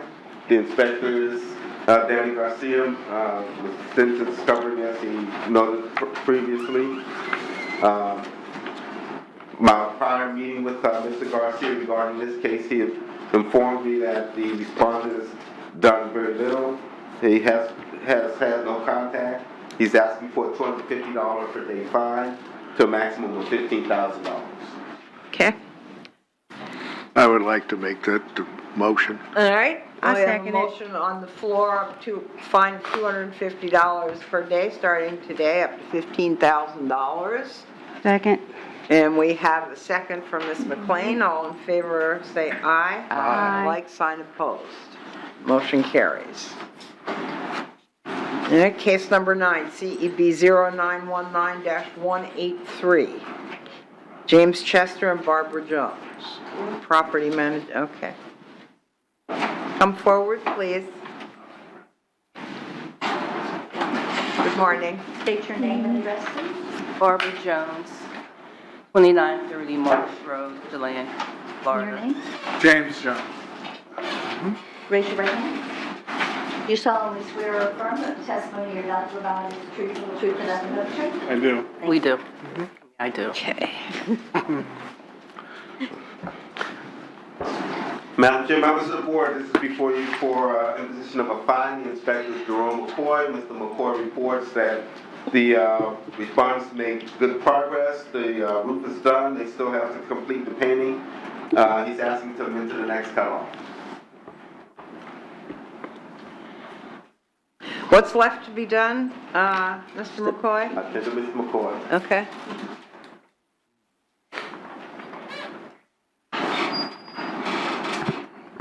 Good morning. Good morning. I'm McCoy, Code Inspector for the city. My credentials on file. It's just the paint. The roof has been final. Okay. It was some exterior stucco issues that's been remedied and paint. Just it's been some spot painting, but I need the whole building painted. And they've already been approved the color combination through the redevelopment board. So Okay, good. Okay, good. Okay, so what, would you like to tell us anything, or that you're moving right along? Is that it? Yes. So all you have left to do is paint? Painting. Right. Okay, so one more month should get this done, right? Yes. Okay. Chair will entertain motion to amend the previous order of noncompliance by respondent until 12/4/2019 to come into compliance and return to a subsequent meeting for consideration of a fine of up to $1,000 per day. Is there such a So motion? Motion, Mrs. Himes, is there a Second. second? Second. Second, Mrs. McLean, all in favor say aye. Aye. Like, sign, opposed, motion carries. Thank you. Okay. Thank you. Thank you, Good luck. thank you for coming. All right, thank you. Case number 10, CEB 10-19-237, Elmer and Sarah Flannery. And last time someone was here, Bichet, who had power of attorney, they're not here now. What can you tell us, Mr. Jackson? Madam Chair, members of the board, this is before you for imposition of a fine for repeat violation. The inspector, Stinson, Mr. Stinson reports that there were 2 occurrences of outside storage on this property.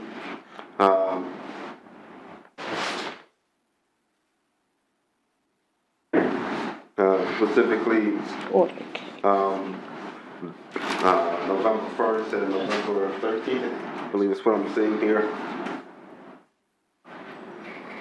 And I'll tender Mr. Stinson to address that further, but he's asking for $200 fine being imposed for those 2 occurrences, $100 per occurrence. So it's just 200 total? Yes. Now? On this one? 10. Okay. All right, we're here to impose the fine. There was a fine of $400 imposed last month, That's correct. Did they pay it? and now, did they pay that? No. And now you would like to impose the fine of how much? $200. Just an additional? $100. Yes, that's $100 per occurrence. Per That's in occurrence. addition to the 400 from last year. These 2 violations. So you have to go out there, let me get this straight, you have to go out there every day, every few days, to see whether they've done that or not. And if they have, then you come back and say, Yeah, they had 2 occurrences this month. I mean, how many times do they get to have you run out there to see if it's done? And we're only charging them, you know, $100 an occurrence. Well, They're not the paying will it. fine, And they're not paying it. well, the will fine is in place, so basically, So that's whenever it. they fall out of compliance, then. Okay, okay, so okay, I get it. All right. Because last month the daughter came and the 400 was applied for the Right. September and Right, October. all right, Yes. so they're not in compliance. Yeah, Madam Chair, if I may. Go ahead. This kind of became a little bit of something that we found the need to discuss in staff as well, because it's a little different than what we typically have come up. We have Right. this situation where we have the will file in place, and it allows us to, say per occurrence, come before you. However, we did ask last time that we look at this globally and say, okay, this is a continuous thing, so every day it's really, until someone gets an affidavit of compliance saying, I'm not doing it anymore, then we saw it as something that was continual compliance, and so, continual non-compliance. So we had asked for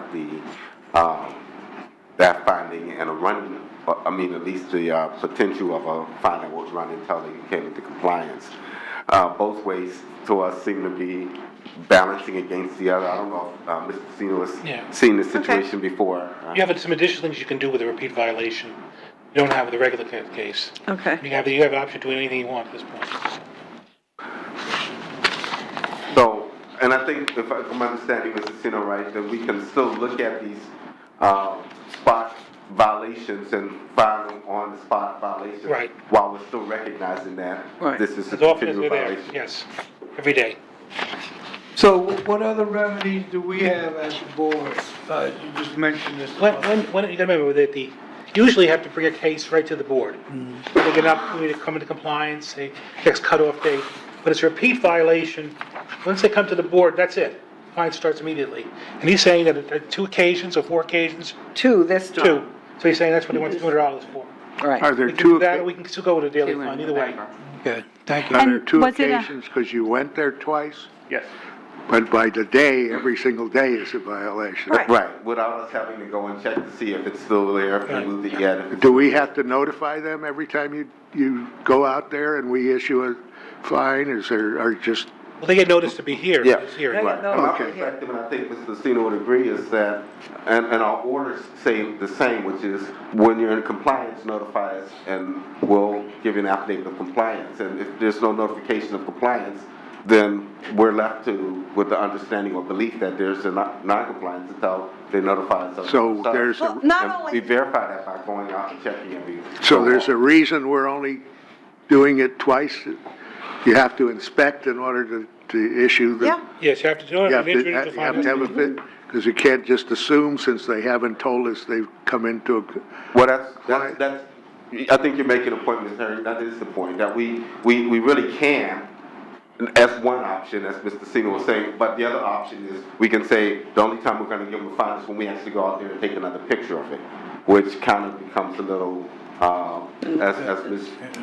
Condon pointed out earlier, kind of becomes a little bit of. well, and we ought to up the fine. I Yeah. agree. Yeah. I think the issue here for us on the staff side was that we kind of got two conflicting or two orders running at the same time, where it was they had to be in compliance by the next cutoff, but also they were fined last time for the 4 occurrences before, correct?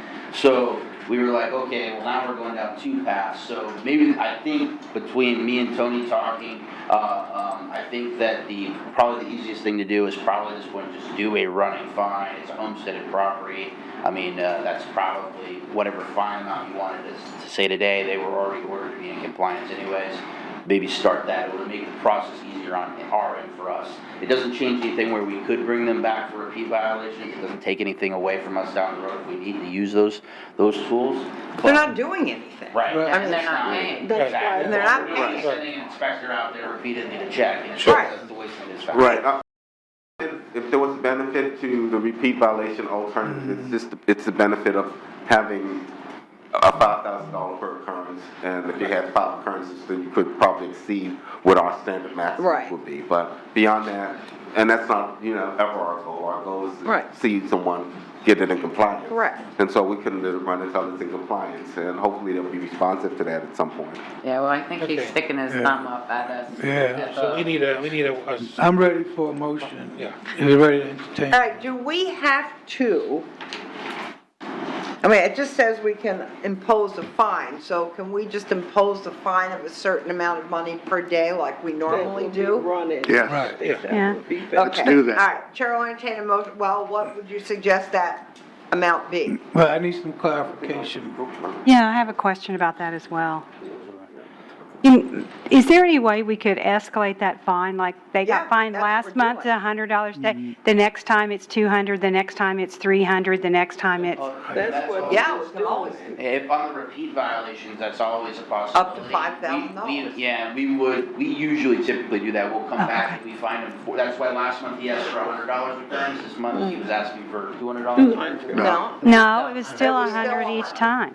So, I think the recommendation for this one, for this case right now, I think it would be $200 a day. You guys can obviously choose to go with whatever you Right. want, but that's what we, Okay. Right. with a maximum of 10,000, I believe. The maximum of 10,000, Right, and we okay. would do it, making that request right now, we'd be making it as a request for a daily fine of $200 Right. per day. okay. All right, That Chair- was gonna be go my ahead. motion.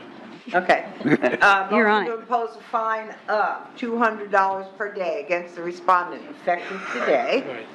and continue until compliance is achieved or reaches the Now, maximum of $10,000. What my question, we need to notify them of that even, I know it's a repeat violation, but we're changing the thing to a running fine from, No, Well, I I mean, think- we always notify, that, I mean, you're they'll saying get is it, it without notice? It's not. No, The you don't have to notice notify. was that they would be. they will here get, for a fine. so they'll know they're getting, Right, okay. they're you know they're getting it. All right, so, motion, Mr. Gonzalez, is there a second? Second. Second, Ms. Roby, all in favor, say aye. Aye. Like sign opposed, motion carries. I just I have a hope you don't question. forget The $200 per day is in lieu of the 200. fine per occurrence. It doesn't change what happened last. Right, change No, that. it doesn't change. Right, doesn't change the $400, but it's it now changes $200 the new, per now day. we're We're not imposing counting a running Running fine. Separate. Okay, Right, yes, we're counting it as Yeah. what we would on a normal case where we don't count the occurrence, but count the Wanna the make sure. circumstance. Just want to make sure. Yeah. all right. Case number 11, CEB 1019238, Kelly Shirazi. Razi? Not here, okay? Madam Chair, members of the board, this is before you for imposition of a fine. The inspector is John Stinson. Mr. Stinson reports that this property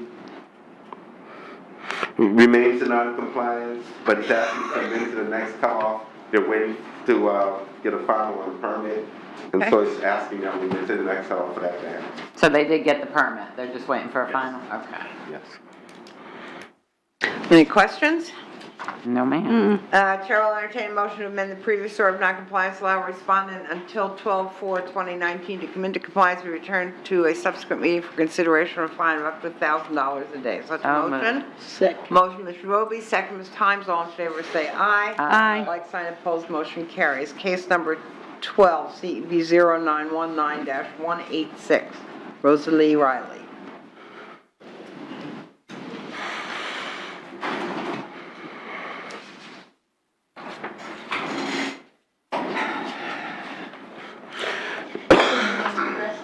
My name's Kelly Riley, 1132 Lakewood Park Drive. Good morning. Raise your right hand. Do you solemnly swear or affirm that the testimony you're about to provide is the truth, the whole truth, and nothing but the truth? I do. Okay.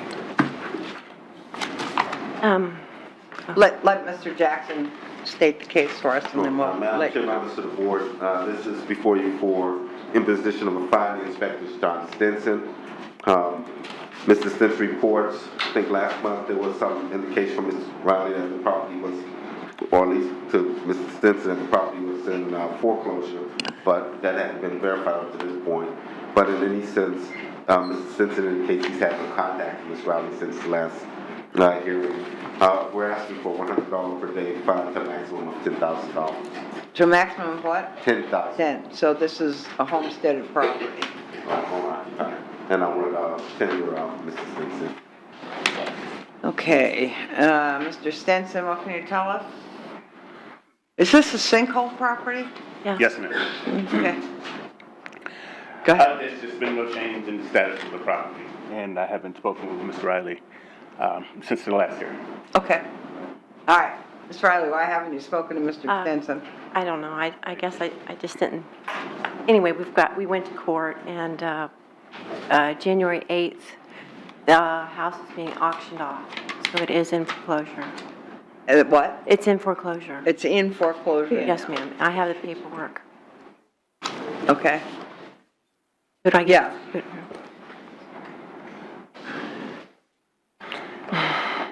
They're gonna do that. Thank you.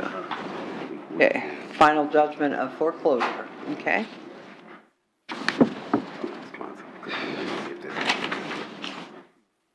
All right, thank you. The bank is got the house now? Yes, Yes. yeah. So what, We noticed the bank? do we now notice the bank? It's being auctioned off January, the bank is auctioning it January 8th? Yes, We ma'am. don't know at this point who's going to get it to go to. When do you have to be, when? Sorry, it may be simpler if we amend the cutoff date, the auction go through, Okay. and then the new owner would be responsible for compliance at that point. So Sure. we amended, we amended to the February cutoff date then? Will they on that auction let them know that there is something in place with the board? There's Well, no, no, not necessarily. yeah, that would, no. Then it do- We'd have to renotice them. Right. we Yeah, have to it starts renotice all the over. I think bank. that's fair to I think we should renotice the bank, because I don't think it's fair to the person that's gonna be No, bidding on the property. what happens is, when they foreclose, we already have our lien? listed? No. So then the lien that came after the foreclosure would have been list pendants. So there's some question of whether or not the lien's going to still survive the foreclosure or not. Yeah, if we're imposed a lien right now, it's a question whether it survives. Yeah. Yeah. The best thing to do is just wait till the new I owner just takes. feel for the person that's gonna bid on this property, like the other guy we had, that had the, Staff's actually telling me that we should actually notice the bank. Right, Right, okay, right, Now that's that we know the, that. Right. I think, yes. Good idea. Right, because as I think Mr. Simmons about to say, you just don't know what happens, what could happen by the time between now and the judicial sale. Well, It can be, Can we any- make a motion to anyone amend it that don't know- You to, don't know who to. like, maybe February? Yes. Maybe someone else. So we can find out what's happening in February? I don't wanna make any decisions on anything that's gonna hamper somebody else's pocketbook when they really didn't know. So if we amend till February, we know at least somebody, I don't know. Well, When is the date of the auction? but whoever, January 8th, which is Okay. after Our cutoff. our Okay, so cutoff. they're into February. Okay. Are you So, making a motion? I'd just like to make a motion to amend to February meeting, and you have to include that we notice the the bank, bank. right? I'll second that. That'll give us plenty of time. So, Okay. Okay. February 2nd, All February. right, a motion to amend the previous order of noncompliance and allow respondent until 2/6/29, oh no, that's. 2/5. 2/5. I'm sorry, wrong day. 2/5/2020 to come into compliance and further order that the bank is notified. Second. Okay. Mrs. Roby made the motion and Mrs. Heim seconded. All in favor say aye. aye. Like sign opposed. That, okay? Yeah, that's okay. Just wanted to make sure it was, that's, we kind of look at that on a case-by-case basis. I don't really, hope that the intent of the board would be that you order us to notify the bank in every situation. But in this situation, we think it's appropriate or would like to be able to do that. I mean, I don't believe it's any obligation. No, it's not an Oh, obligation. it's not an obligation? Not an obligation, no. Okay. I have a question for you, if I may. If they're the new owners, that's all I was thinking of, when we have New new owner, owners, that's- Would you don't wouldn't we? know that, yeah, I'm sorry. Yeah, we don't know who the new owner's gonna be. Well, the new owner's the bank. Not, Not yet. Not yet. The bank Going to could, auction. the bank could put a bid in on As it. of now, the bank owns the property, correct? Am I wrong about No, that? she still owns till it goes to auction. she owns it. Okay. All right, thank you. Got it. Yeah, if she's got to come up with the money, she could go ahead and buy it. Okay, got it. I have a question, if I may, Go ahead. for the attorneys. Has there been any type of past practice with this issue? Which part of it? Yeah. Well, if there's a foreclosure into play, and noticing the bank. Well, one thing I can say, Ms. Gonzalez, is that we generally look at a foreclosure as something that hasn't happened until it happens. But we also use some judgment and wisdom in looking at, this sounds like a situation that almost, at this stage where it's at, it seems pretty much near inevitable. And so we realize that, okay, it probably will happen. And the nature of the circumstance is one that is probably less likely that someone's going to come in and bow themselves into the situation that she's described. So it would probably be a good idea for us to notify the bank and then go from there. But it's But a we case don't by have case to, thing. okay, Okay. okay. Usually what We're happens, obligated it's after usually, the- it's usually start a new case once we get a new owner. Yeah. Start a new Yeah. case anyway. Yeah. Right, we, just from the process. Right. For it to make sense, we Right. would start a case. So we don't- Right, once we get. Even in this case, we don't have to notify the bank, You right? don't have to, no, there's no But it would requirement. be nice. Do that as courtesy. Yeah. Nice, okay, good. All right, well, we voted Some of on the it. commercial, I'm sorry, this. Go ahead. It's flowing through my mind, I have to say. Go ahead. Some of the commercial situations, it kind of makes a lot more sense immediately when it's a commercial, something like commercial buildings that have similar situations. And we've been ordering those situations to make sure that there's new buyers well aware because of the nature of the complexity of what's going on in those situations. But generally, in a standard residential foreclosure, it doesn't require all of that. Okay. Just the way it turns out is just how it turns out when it's all over. Okay, all right, thank you. Case number 13 is in compliance, case number 14, CEB 09-19-201, Eduardo Madragrano. All right, no one's here. What can you tell us, Mr. Jackson? Ms. Fitzgerald's in that room up there. Okay. There you go. Looking for my inspector. Oh, okay. There he is. Yes, Madam Chair, members of the board, this is before you for progress. Mm-hmm. And I believe that Mr. Fitzgerald will be delivering the message he's given me as we discussed this case was that the respondent is working on it. Okay. And so the compliance date of 12/4 should remain. But I don't know if there's anything else that Mr. Fitzgerald would like to add to that. Did they need permits? They have permits. They got permits, okay, Mike go ahead. Fitzgerald. They got permits for the windows and doors. As you can see, the windows have been put Oh, in. cool, okay. And the doors are coming out next, and after the windows, doors are done, then they can paint the Okay, building. And the good. new roof, of course. Okay. Wonderful. Good.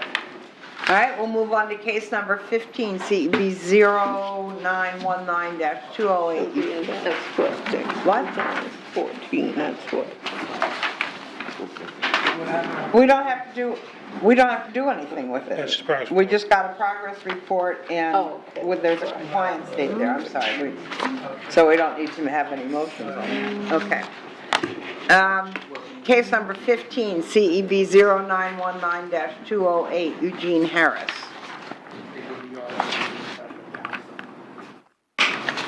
Okay. Last time Linda Harris showed up, she has power of attorney, I think, on this case. I don't know, go ahead, tell us what you know. Madam Chair, members of the board, this is before you for progress report. The inspector is Mike Fitzgerald. Ms. Fitzgerald reports that the respondent is working with redevelopment. And they're making the progress. I'd have to send to the Okay. Fitzgerald to know what that means. Okay. Good morning. Good morning. She's got the application, she's filling it out for her father as his, I guess, his caretaker. And they're working through it with redevelopment, and redevelopment will, if they get approved, we'll be working with them through the process. Okay, so we still need a lot more time. In the meantime, has anything been done? The yard has been done, the sidewalk has been done, the trees have been cut back. And the yard is now being mowed on a bi-monthly basis. On a what? Bi-monthly? Oh. It's okay during this time. though. Yeah. Every 2 weeks. Does Yeah. Bi-weekly. Bi-weekly is fine. But they can cut down, you can tell them they can cut down because of the time of year. They only have to do it once a month I maybe. think she hired a company, so they're Yeah. doing it. Does redevelopment report to you, Mr. Fitzgerald, or should they be reporting to, I mean, when we say progress, and they're the ones determining it? Well, she got the paperwork to fill it out. So she filled it Right, out. right. She handed it in, I'll start getting it. You'll start getting it from them, okay. Okay, now, we still need to determine a compliance date, or do we want to just continue with the progress report? We're not prepared yet. We're not after prepared. The application is in and we'll. Okay, so we're just going to continue progress report, a monthly progress report? Yes, ma'am. Do I need a motion to do that? Yes. I so move, we get monthly progress reports. Okay, a motion from Ms. McLean, second from Mrs. Himes, all in favor say aye. Aye. Like sign opposed, motion carries. Case number 16, 0919-190, Lauren Anthony and Sean Brockington. Before she's here. Okay.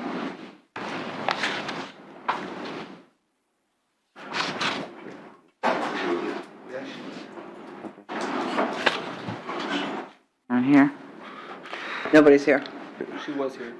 Oh, she was? Yeah, Well, expect maybe her she'll to come take back. care, so maybe she stepped out, or Okay. we presume maybe she left, we're gonna have to, We agreed to give her an extension because she's done a lot of work. okay. Okay, So go ahead. Maybe let's communicate Right. to what we, our status. Madam Chair, members of the board, the inspector, Mike Fitzgerald, Mr. Fitzgerald reports that, this property remains in non-compliance before you put a position of a fine. However, Mr. Fitzgerald, Really? Yeah, she's done a lot of work. Okay. Since we talked. Mr. Fitzgerald, is advising me that, the respondent has done a lot of work and, is asking to amend to the next And couple. that's it. We made the agreement. Okay. What has been done, Mr. Fitzgerald? She's painted the fascia board Okay. from after I took those pictures, and she did hire a company to clean out the backyard and remove all the outside storage. His machinery broke as he was working on it. And she says it will be done within a week and a half. Okay. All right, good. Chair will entertain a motion to amend the previous order of noncompliance and allow respondent until 12/4/2019 to come into compliance or be returned to a subsequent meeting for consideration of a fine of up to $1,000 per day. So moved. Motion, Ms. McLean, second, Ms. Himes, all in favor say aye. Aye. Like sign opposed, motion carries. Case number 17, and I think we can do 17, 18, 19, 20, and 21 in one fell swoop, can't we? Okay, that's what we did last time. Madam Chairman? This is CEB, I'm just going to read these cases, 10-19227, 10-19228, 10-19229, 10-19230, 10-19239. Okay. Yes, Madam Chair, members of the board, this is before the imposition of a fine on all of these cases. The inspector is, Sarah Kirk. Ms. Kirk reports that, the circumstances the same with all of them, and that is that the, structures have been demolished and waiting for final on the, permits, and once we get the final, these cases will be done. And so we ask. So everything's been demolished? Final. Okay, cool. All right, so So- motion to amend the previous order of noncompliance, allow respondent until 12/4/2019 to come into compliance and return to a subsequent meeting for consideration of up to a fine of up to $1,000 per day in each of the aforementioned cases. Compliance consists of getting a demolition permit? It's already That's all done. Now done. that's all done. So what do we, They just have to come out and Final. final it. subject to a final inspection? Yeah, Okay, yeah, okay. okay. So is there such a motion? So moved. Motion, Ms. Roby, second, Ms. Himes, all in favor, say aye. Aye. Sign opposed, motion carries. Who was second? I did. Okay, so we're going to go to case number 22. CEB 10-19-226, Caitlin Harkin. Okay. Okay. It hurts. Madam Chair, members of the board, this is before you for the imposition of a fine. The inspector, Sarah Kirk. Ms. Kirk reports that this property remains in non-compliance. She has had no contact from the respondent, never. However, the illegal parking continues. She's asking for a fine of $50 a day to a maximum of $10,000. They just don't respond at all. Okay, motion, Chair will entertain a motion to impose a fine of $50 per day against the respondent effective today and continue until compliance is achieved or reaches a maximum of $10,000. So moved. Motion. Motion, Ms. McLean. Second. Second, Ms. Himes. All in favor say aye. Aye. Like sign opposed, motion carries. CEB, case number 23, CEB 09-19-211, Matilda Riley. Up. Should have realized you had enough. Okay, on Eldorado. You've already. Yes. You've been sworn in. Okay, Mr. Jackson? Who's giving the progress? Okay. Madam Chair, members of the board, this is before you for a progress report. And the inspector, Sarah Kirk, we were anticipating reporting of progress from the respondent, so we Okay. stand for that. I have had IWS to bring the garbage bin out there. We are emptying the house out. I also have a contractor, what it's gonna cost to bring this house back up. Okay. So you have hired a contractor Yes, at this ma'am. point, and you're working on all the issues? Yes, ma'am. How long, well, we have a compliance date by next month, the 4th. You'll come back at that point and hopefully, you'll be close to finished, right? Yes, ma'am. Okay, terrific, thank you. Okay, case number 24, CEB 10-19-217, Buford Harrelson. We don't have to do anything here. No. Okay.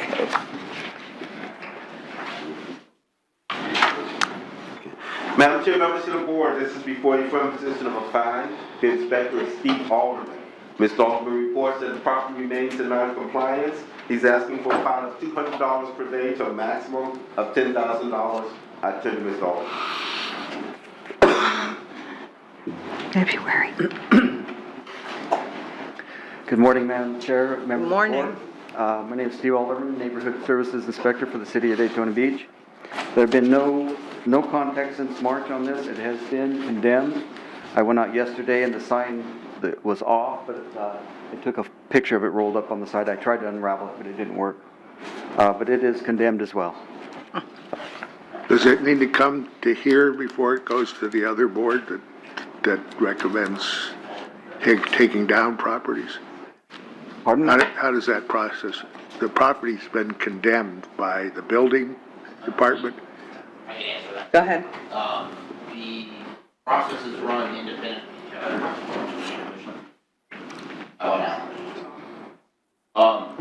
The processes, they run independent of each other, so the demolition process is one process that's running at the same time as the code process. So, yeah, if a property goes to demo board and the city demos it, or the property owner demos it, it would bring into compliance the code cases. But we don't stop one or pause one for the other. So is he living in here, do you know? or is it vacant? It's been vacant. The original owner is deceased. The children acquired the property and have never responded. Okay. I was just wondering who So- tore the condemned thing down, if somebody possibly living in there. There's some, vacancies. Okay. So you're recommending 200A up to $15,000? Correct. Okay, all right. Chair will entertain a motion to impose a fine of $200 per day against the respondent effective today and continue until compliance is achieved or reaches a maximum of $15,000. Such a motion? So moved. Second. No, it's not. 15 is Is this commercial. 10,000 or 15? See, we'll have to go back. Let me redo it before we vote. I thought it was 15, it's commercial. Isn't it a commercial property?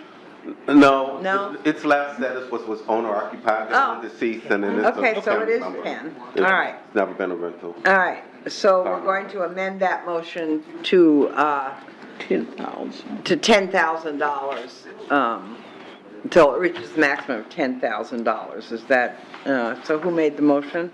I did. All right, will you amend, you agree to Yes, amend that? agree to And the amend. second? Yes. Second. Okay, agree to amend that. All right. Yes. We have motion and a second. All in favor, say aye. Aye. Like sign opposed, motion carries. Okay, case 25 is in compliance. Case 26, CEB.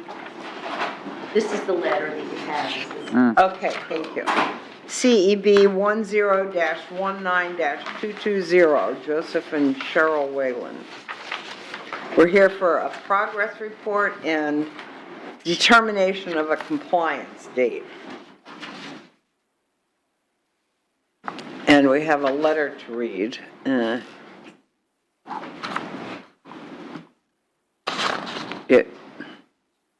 He has one. Is this would we consider this the progress report?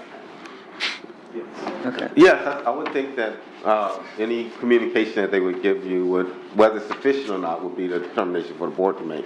But this is a statement of its progress.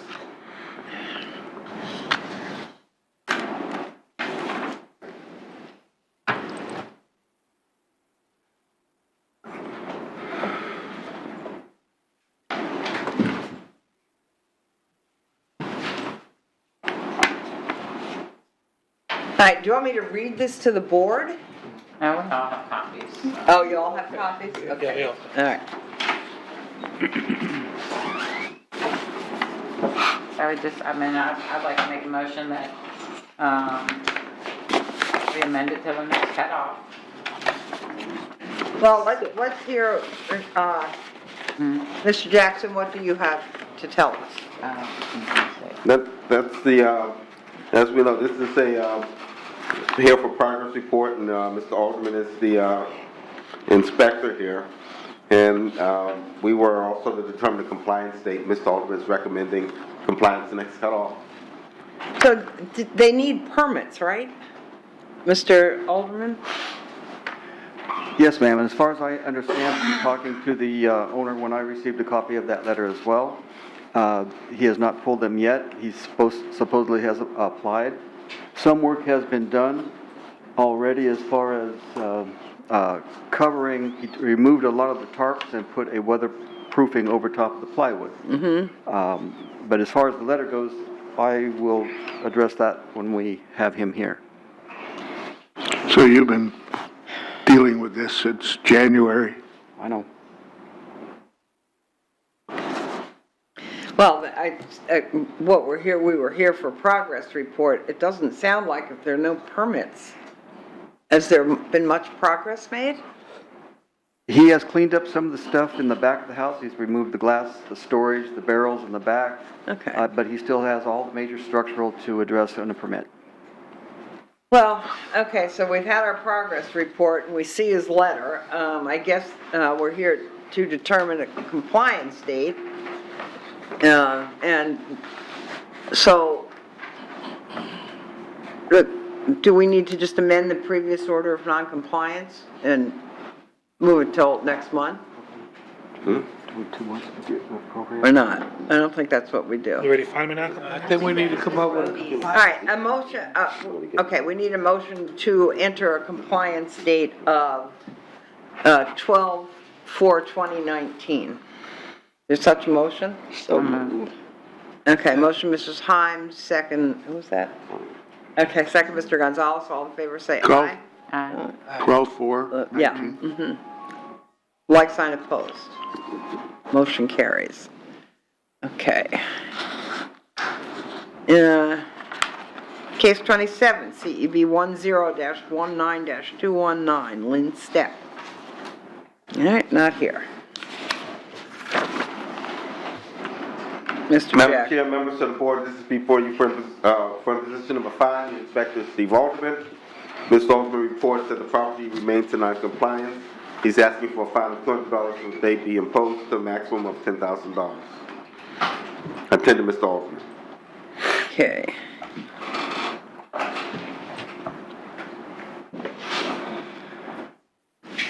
I have not had any contact with this owner ever since this started.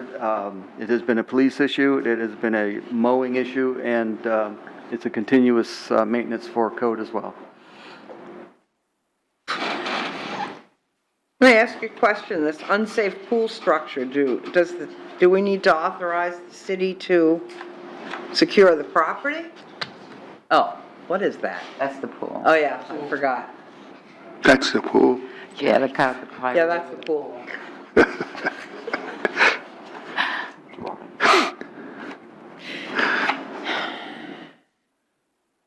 Do we, I mean, is it, are you considering that kind of secured? Authorized. We need the Do issue. you want us? It is secured. Question is, sometimes after a few years, I've been in this business a long time, it becomes unsecured again. Yeah. We don't want somebody to get hurt out there. As the board, we can ask the city to make sure it's secure. Right. All right, and I think $200 a day is not enough. I mean, this has just been totally ignored, and it is totally awful, and it totally has a ton of issues. Well, let's total it.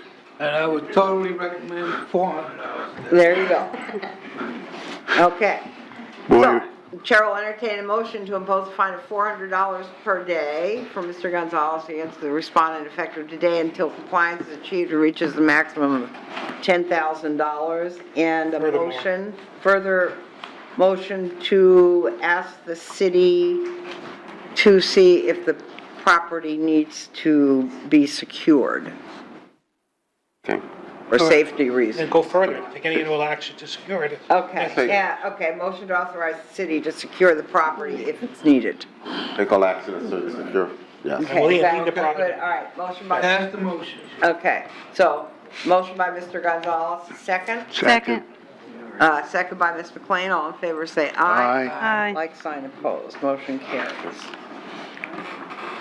All right, now, case number 28, CEB 10-19-216, Norman Riley.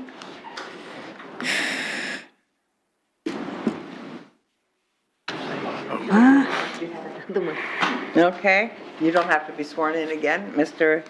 Jackson. Yes, Madam Chair, members of the board, this is before you for position of a fine, the Inspector Steve Alderman. Mr. Alderman reports that the property remains in non-compliance.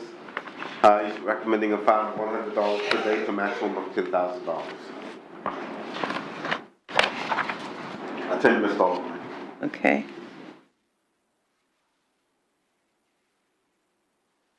Mr. Alderman, is this a rental? As far as I'm aware of, it is vacant, has been since I've Vacant. acquired it. Just a vacant property, no one lives there. Okay. Has anything been done? She has made some progress on the front paint, but I was out there yesterday and the broken window from the front looks like it's been repaired by a window that is now on the side where the stairs are. Is that the property just south of the cemetery on Auditorium? It's almost directly. I mean, not south, but east. It's almost across the street from the last case, 44 North Halifax. Oh, okay.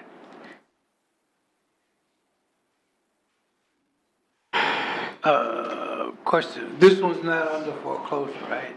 No. Okay. I do not believe so. Okay, all right, Ms. Riley, what would you like to tell us? I have replaced all the glass. The one on the side there, that it looks like it doesn't have glass in it, but it's the top, it's the lock.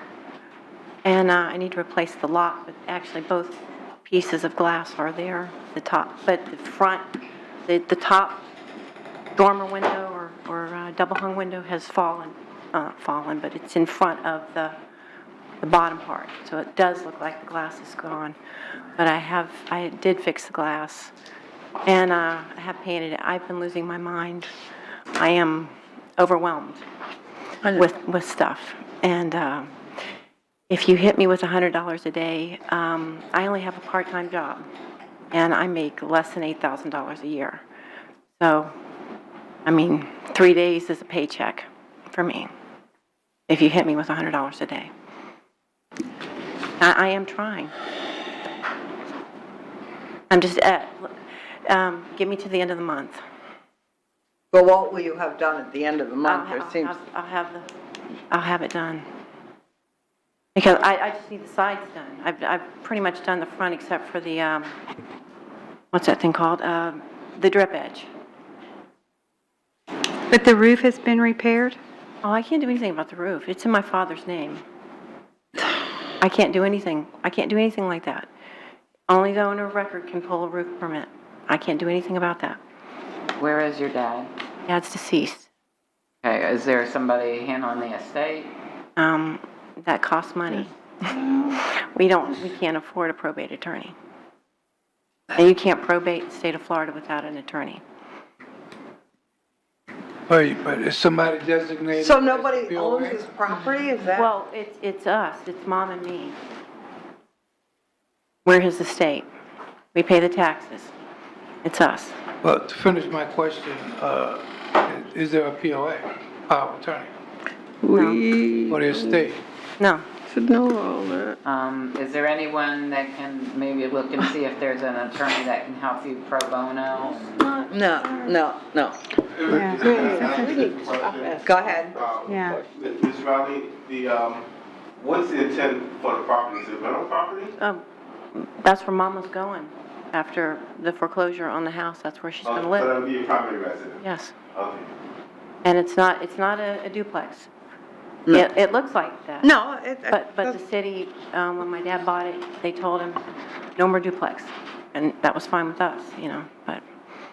I think I have sympathy for you, but you're asking us to get Right. involved in your personal Right. financial situation. You don't have an attorney for probate, you don't have the money to do this. In the meantime, we have these violations. And what you're telling us is you can't do some of the things because you don't have the money to hire an attorney to settle the estate, and then there's no answer to this. For us, I think we have to look at the facts of the case, and notified in May. Nothing much has been done. There remains a lot of work to be done. And what we would normally do, I think, in a case like this, every case is different, but we've given you time to try and correct it.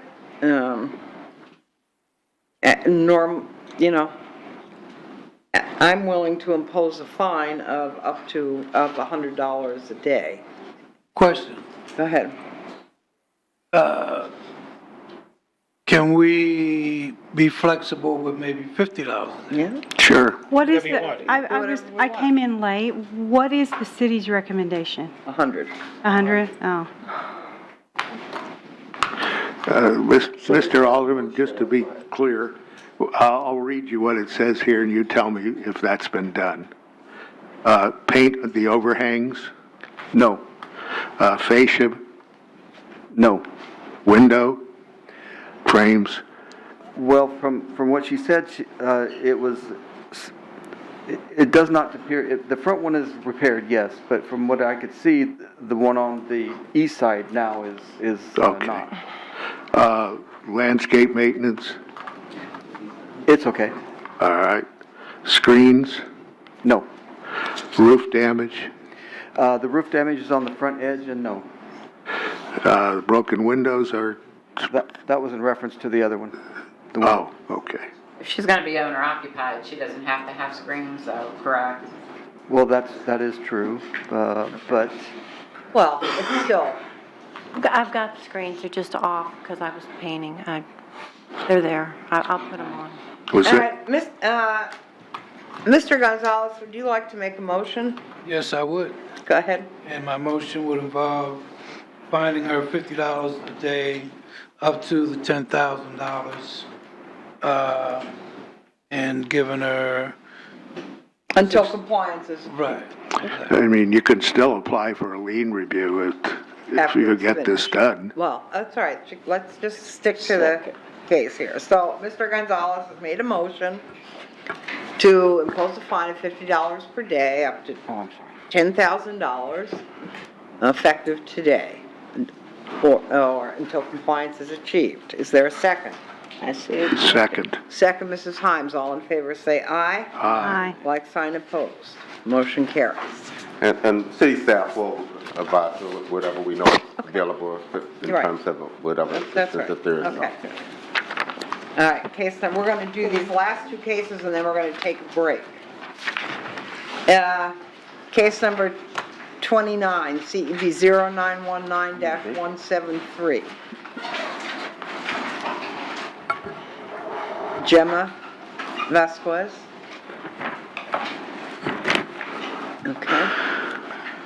Madam Chair, members of the board, this is before you for imposition number 5. The inspector is Mark Jones. Mr. Jones reports that the property remains in non-compliance, but he's asking that we amend to the next call. And I tend to Mr. Jones.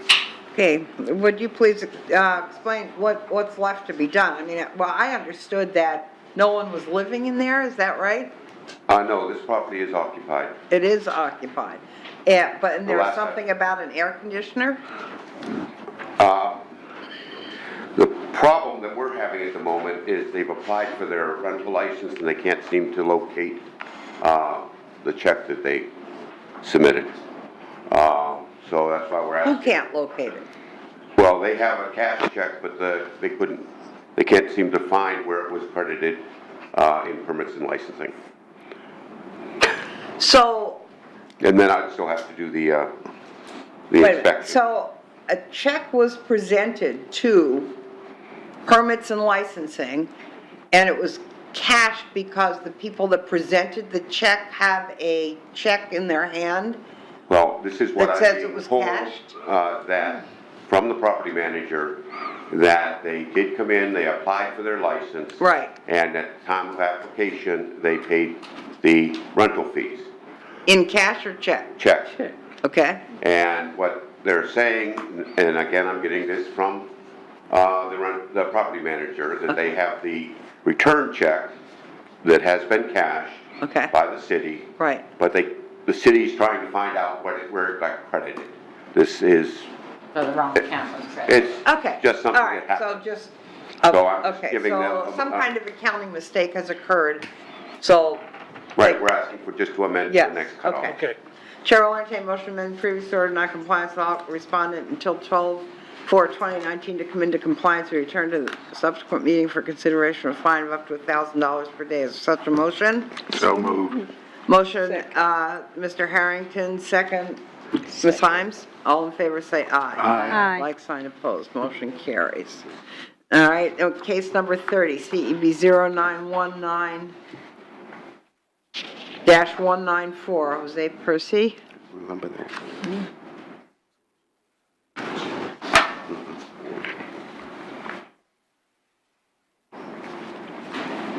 Madam Chair, members of the board, this is before you for determination of compliance, I'm sorry. No, yep, determination of compliance or non-compliance. The inspector is Mark Jones. Now, and I tend to Mr. Jones to address this. And let's Okay, continue so, all from the prior right, meeting. it was continued, but right, what we're going to do with this is just find them in compliance or not in compliance. So we would consider this a new case, but a continued case, whatever. Okay, Yeah. I get it. Okay. All right. Mr. Jones, what can you tell us? What seems to be when we were here, when he was here, Mr. Piercy, last meeting, he said that these properties had been combined, and that's why he did not feel that this required a separate rental license. He thought it was combined with the property for 227, 239 Madison, along with 645, 643, and 639 North Ridgewood. Where the confusion was is when he bought these properties, he bought them on one warranty deed, but it included the two parcel numbers. So one parcel was for the 5 units, and one parcel was for these 2 units.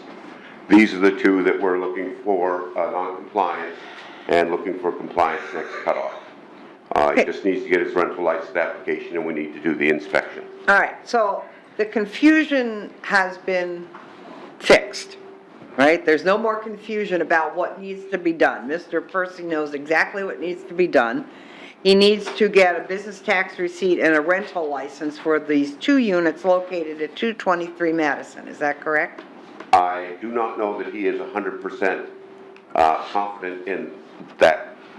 He still believes that they should all be combined because he bought them all at the same time. Oh, well, okay. But per the city, I reviewed it with permits and licensing and also our resident Okay. technician. These are separate. So the parcels. city's not confused anymore? No, the Right. city is fairly, Okay. very clear. So all we're doing is finding, so obviously not in compliance. Yeah, city's asking for a finding of non-compliance Okay. with compliance next cutoff. Okay. Chair will entertain a motion to find respondent in non-compliance or respondent come into compliance by the next cutoff date, 12/4/2019, or be returned to the board for consideration of a fine of up to $1,000 per day. So moved. Motion, Mr. Harrington. Second. Second, Mr. Quinn. All in favor, say aye. Aye. Like sign opposed, motion carries. All right, now, that does it for our old cases. We are just going to have the new cases, and we'll take a little break at this time, no more than 10 minutes. If you will, so don't go too far. If you will come up and talk to Ms. Barnes and let her know you're here, we will get an order of these cases so you can be heard, and then you'll get out of here. The suggestion is if you don't know your case number, go see what number your case is so you're on the board, and then you can let this Barnes know. Meeting will now come to order. It's 11:30. All right, we're going to start with the new cases, and I'm going to hear them in order, and everybody that is here will get their case called before we go to any of the other cases that people that didn't bother to. And it's pretty simple. You're either in compliance or you're not in compliance at this point of the process. So we can make this move along pretty quickly. All right, case number 31, CEB 11-19-265, Linda Alderette. How did that happen? Can we come back inside? Don't know.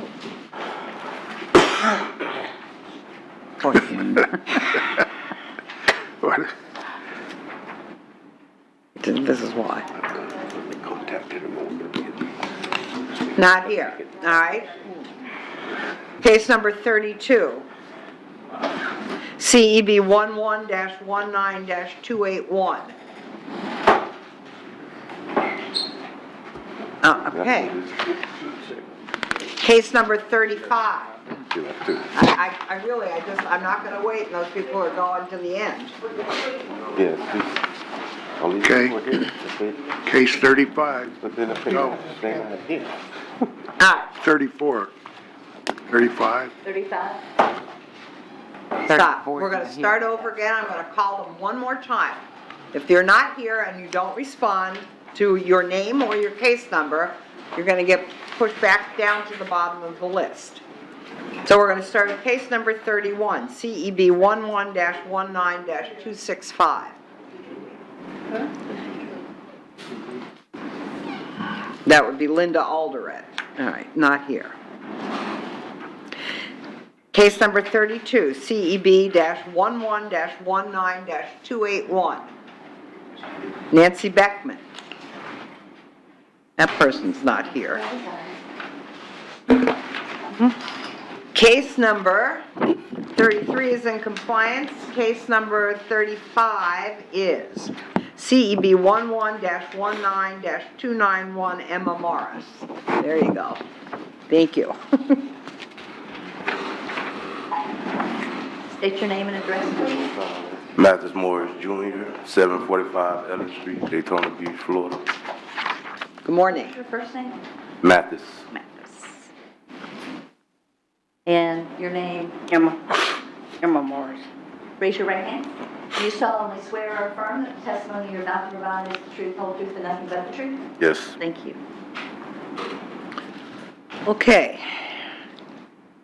Mr. Jackson, please. Yes. Madam Chair, members of the board, this is before you for the determination of compliance and non-compliance. Inspector Sir Kirk. Ms. Kirk reports that the property was in non-compliance at the time when she cited it. It is now in compliance, and we're looking for a finding. We'll find finding for any future violations. Okay. Chair will entertain a motion to respond to non-compliance and respond to come into compliance by the next cutoff. No, that's not the right. Shoot. Now, it was in non-compliance, now in compliance. Okay. Chair will entertain a motion to find respondent previously in non-compliance but currently in compliance, and for any future violation be returned to a subsequent meeting for consideration of a fine of up to $5,000 per occurrence. Is there such a motion? So moved. Motion, Mr. Harrington, second, Ms. Himes, all in favor, say aye. Aye. Like sign opposed. Thank you for taking care of that problem. But I had a question. That's Okay. like, that's a business, and that's been our parking lot for 59 years. Wow. And that's why I'm trying to figure out how they telling me I can't have nobody park on the parking lot, and it's been a parking lot for 59 years. It's been in our family for 59 years. The violation was parking on an unimproved surface, so I don't know whether But that... that's what I was trying to figure out. Okay, so then you would need to talk to, because we can't give you advice. You would need to talk to Ms. Kirk, and she can tell you exactly what you can and can't do on that property, okay? Or what you might need to do to fix it so that never happens again. Okay. Because I'm trying to figure out how that happened. And then the first they didn't even send it to the house. They left it in the lot on a metal stick, sitting in the lot. And it was addressed to my mother's address, but they up here ain't even sent it to the house. And then after we called her on the 24th, I got it posted right here where she finally sent another letter out. And it's posted on November 24th when she sent it out. And then on the 25th, she said I was non-compliant. Okay, well, we found you today in compliance, no issues. You just don't do that again. There can't be any parking on an unimproved surface. So you may have to fix that in some way, and we can't tell you how that needs to be done. All right. But we have found you in compliance right now. Okay. So there's no fines, no nothing associated with it at this point.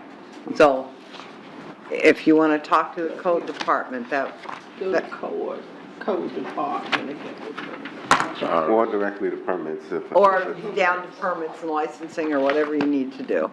Okay. But we can't, as a board, Right. can't advise you. Thank Okay. Thank you. All right, case number 38.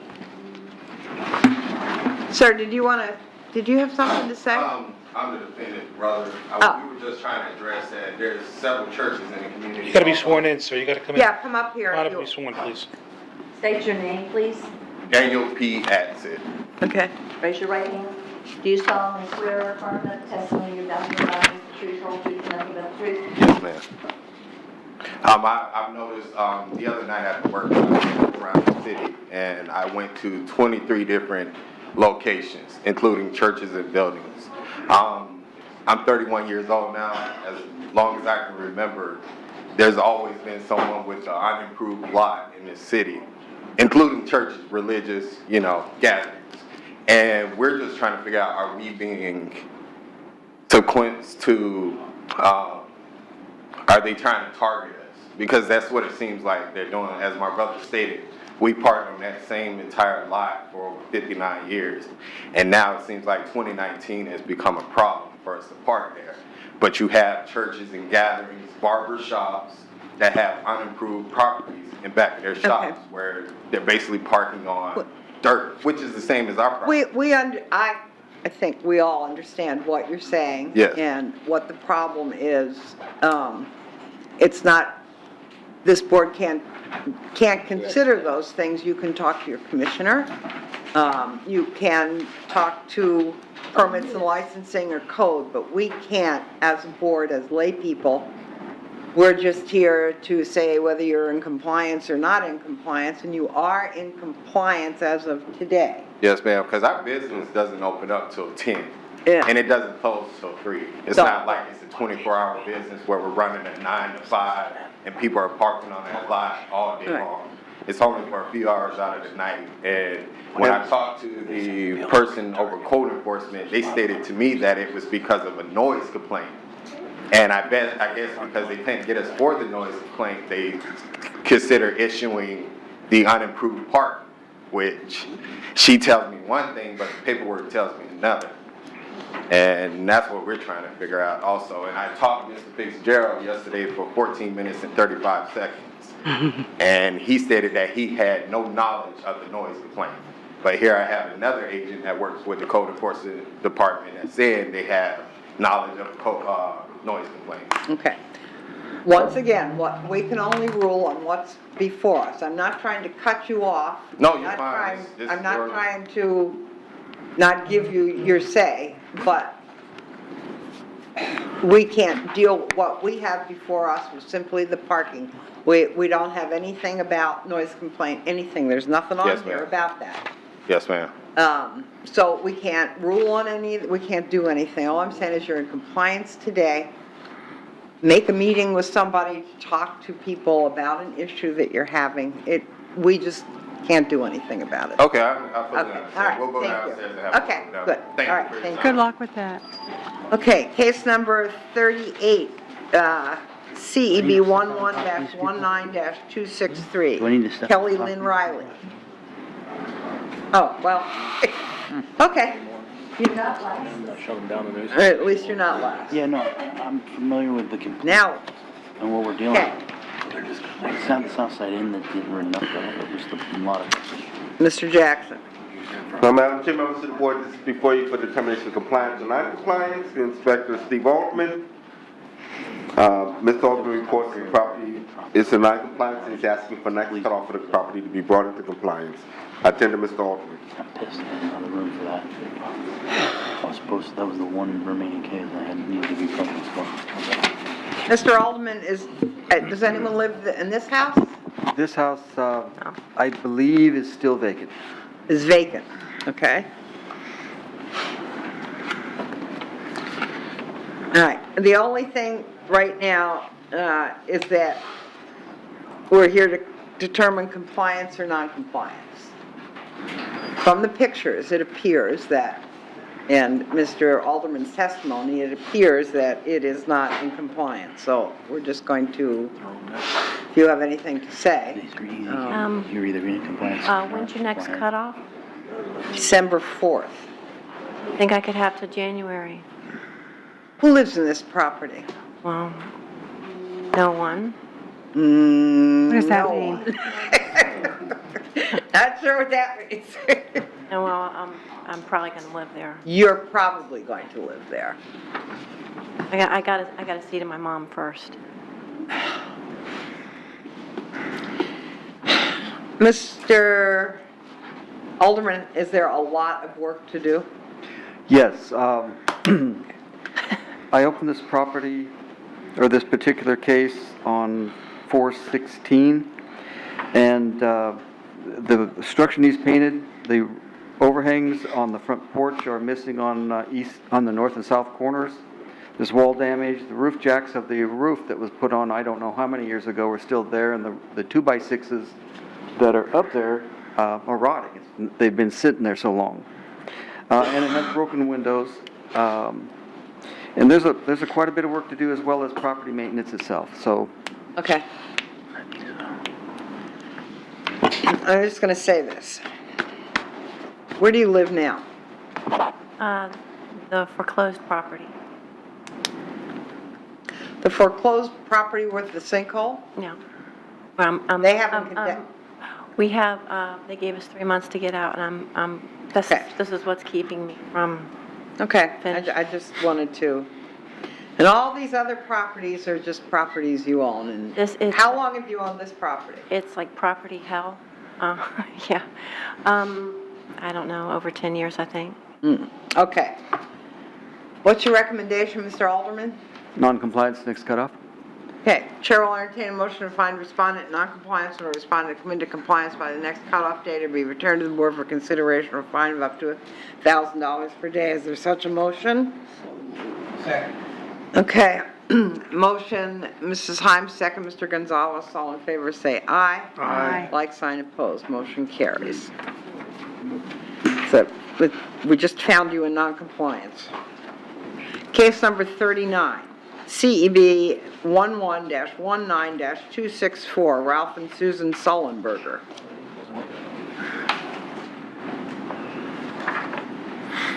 Anyone here? Oh, someone's here.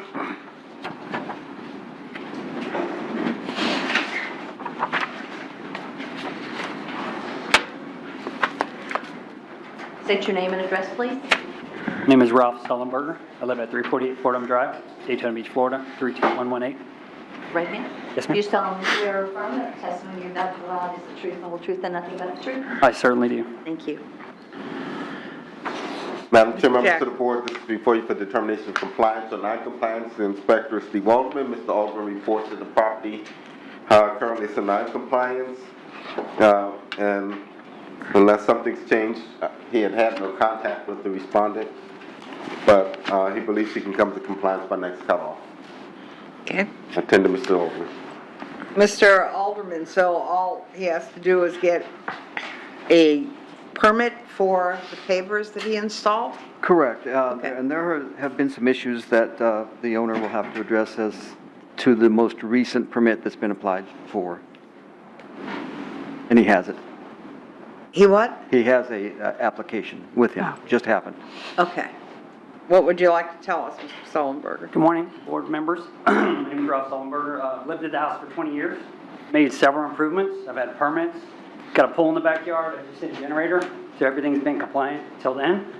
The bottom line up front is I hired a contractor to do a paver surface in my yard. He came early. Told me that, hey, job canceled. I showed up early.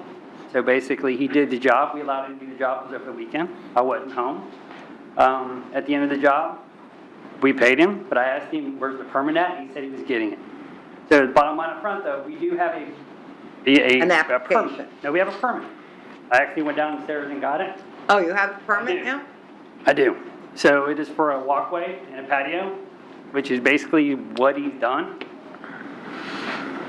Well, a driveway is different from a A walk. driveway is much different than that, ma'am. Yes, ma'am, I do agree. So I think that at this point, I've assumed a $6,000 drive or a walkway, a pathway. Since this has happened, we actually had the generator installed. And I think in order to be compliant, Mr. Alderman, I have to have so much feet to the neighbor to the right, or would be to the west, I believe. I don't know the codes exactly.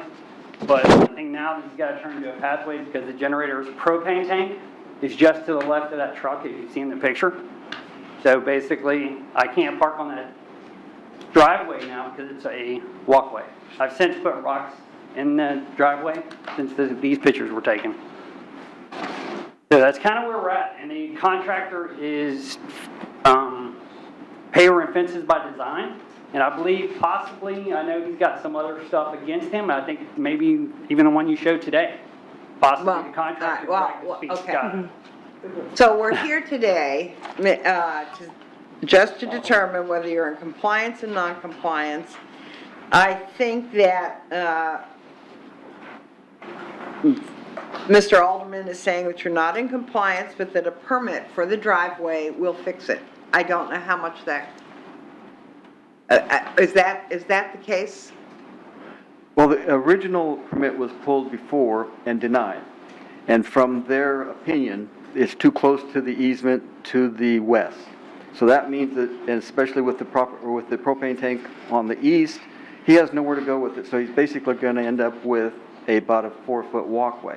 So he's gonna have to remove part of it to get it that far enough away from the easement to be approved. When you apply for a permit, don't you have to give them a drawing or something? Yes, sir, I left out the contract, but that's why I hired him. I did give him my survey. Actually, I gave it to him twice. Then he finally got the permit last week. So this has been going on since March, I didn't say that. I see that. So yeah, it's been since March.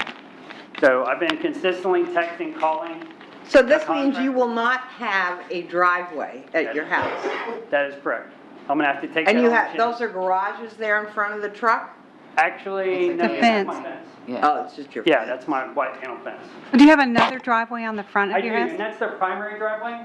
Kind of the intent of this driveway, or pathway now, but with just overflow. Because I've got 2 kids that are gonna be, one's driving now, et cetera, et cetera. So basically, I have an expensive walkway now. So that's what I'm asking for. I've got a permit for a walkway.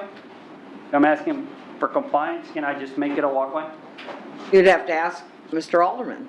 Right. Well, at this point, we're still at a non-compliance next cutoff, so he has 30 days to remove what he needs to based upon Okay, the sure. specifications of the permits Okay. and licensing.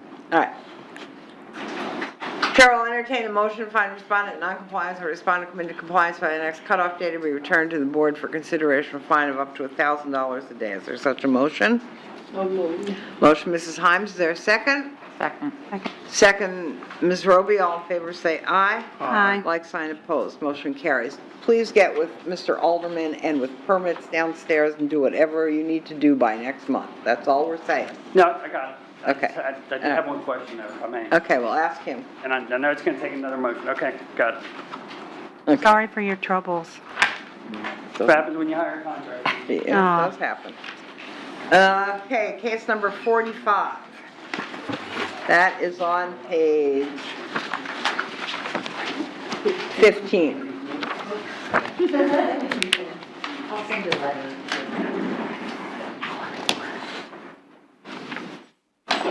This would be Mr. William Warren Thompson, William Thompson, 307 Okay. Garden Street, Daytona Beach, Florida. okay? And you're gonna testify as well?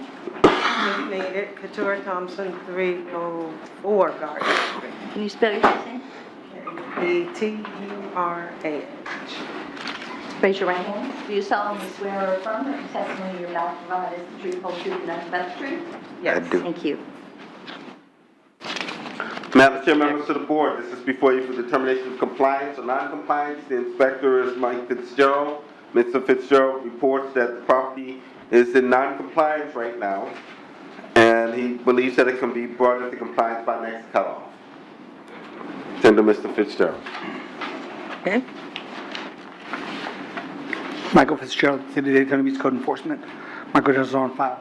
I've spoken with them, and they also think it'll be done by next cutoff. Do you agree? Really?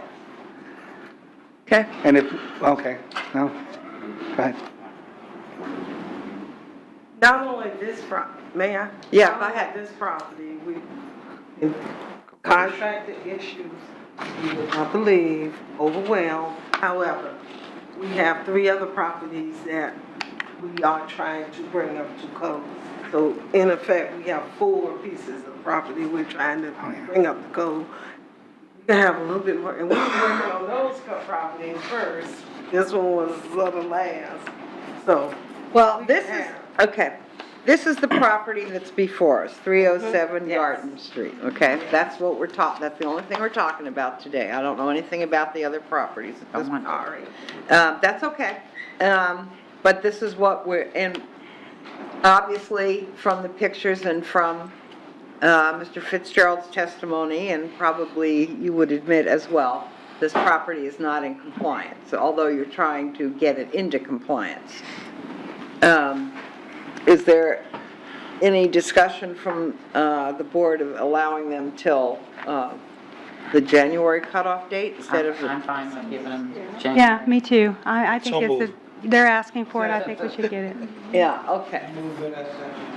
Who motioned? Robert's Roby motion. All right, Ms. Rubin made a motion to find the respondent in non-compliance in order for the respondent to come into compliance by the January 2nd. January 7th cutoff date or be returned to the board for consideration of a fine of up to $1,000 per day, okay? There you go. All right, thank you. Thank you. You vote. All right, now we're. Need to vote. Oh, I'm sorry. All in favor, say aye. Aye. Like sign opposed. Motion carries. It was Ms. Roby and, okay, I got ahead of you. okay.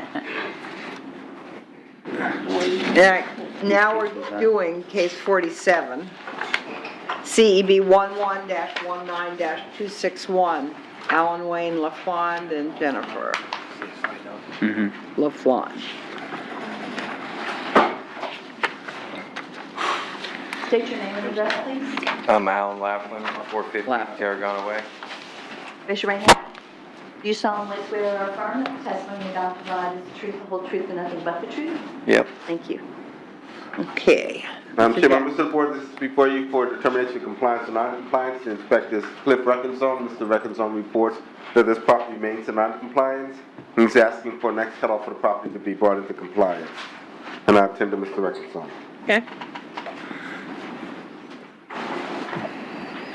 So we're talking about the vehicle on the left in this picture? Yeah? Yeah, the vehicle on The the one left that's does have a tag, but it didn't look like the tires were above the, they're in the dirt. No, It they're doesn't not. look like it's not moving. And they're not parked on the driveway, they're parked on the grass. Okay. Well, there are pictures we can see of not parking on the driveway and parking on the grass. So that would be parking on what is considered the front lawn since it faces the street. What would you like to say? Well, actually, where the blue truck is sitting, the driveway does go up to the house. so It does, I can't it see is- that It is clearly. sitting over so- there, and it is So there is driveway, right there, okay. and the vehicle is registered, legal. Tires Did are- you show that to Mr. Reckenzone? No, never seen them. Well, Was there any contact? was there any contact? No. No contact. But, all right. My suggestion would be to contact Mr. Reckenzone. When you get a notice from the code enforcement people, you need to contact them and talk to them. That's the easiest way to determine whether the case goes forward or it just stops because it's not right. But, I mean, I got his letter. Well, and you didn't call him. I took care of what his situation was. Well, the other two Yeah. vehicles are sitting on the grass. The black The truck. one, the other black truck is gone, not there anymore, so the van. Once you've been cited by code, you need to have someone come out, and if you fixed all these things, call them, and they will come out and put you into compliance if you're in He's compliance. been by and take a picture right there. The van is sitting on the driveway also. Mr. Reckenzone, And I'm not trying to be like rude or anything. I know, No, it you're can be not. taken, this can be taken care of. Well, Just talk to Mr. Reckenzone. If that car is licensed, running and all that, or whatever it needs to be, Mr. Reckenzone can tell you what it needs to be, then this issue will go away. right. And that's So, all but it's not up to us to, it's up to us to determine whether you are in compliance or not in compliance, and I don't have any paperwork to show me that this car is registered or anything else. You brought nothing today to show me that. So I think what's going to happen is the board will find you in non-compliance and give you 30 days to come into compliance, and you can talk to Mr. Reckenzone, and he can tell you exactly what you need to do, okay? That's, Okay, I mean, I guess looking at the tag and the sticker on there that says it's registered doesn't, it's not, Sir, I don't think. I'm that we sorry. need- Let me just clear this up real quick. If she's trying to tell you how you could have avoided having to be here today. If you'd have communicated with the inspector and contested it like you're doing now, he could have come out and met with you, worked through the process, and determined whether it was or was not in compliance. Then you wouldn't have had to show up today, and it wouldn't have been wasting the board's time right now. If you're contesting it, then you can contest it to them and they'll make a decision. And it just says on the bottom of the letter, if you have any questions, please contact. Well, I didn't have any questions because I thought I was coming in compliance to what his request were. Okay. You know, I mean, that's what Okay, I'm sorry. that's okay. Looking at it wrong. That's fine, that's fine. Chair will entertain a motion to find respondent non-compliance or respondent come into compliance by the next cutoff date or be returned to the board for consideration of fine of up to $1,000 per day. Is there such a motion? So moved. Motion, Mrs. Himes, second, Mr. Gonzalez. All in favor, say aye. Aye. Like sign opposed, motion carries. I can't tell you anything more Now, than Mr. Yeah. laughing. Yeah, that you can talk. Well, he knows what he used to do. It's done. All right. Now, case number 49 is still on page 16. CEB 11-19-270, Charlie White. Mr. White here? Yeah, he's waving back there. Aha. Come on up.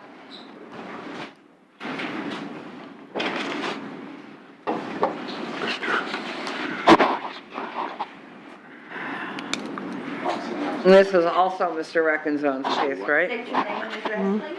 Dwight Benjamin, 549 South Peach, Daytona Beach. Raise your right hand.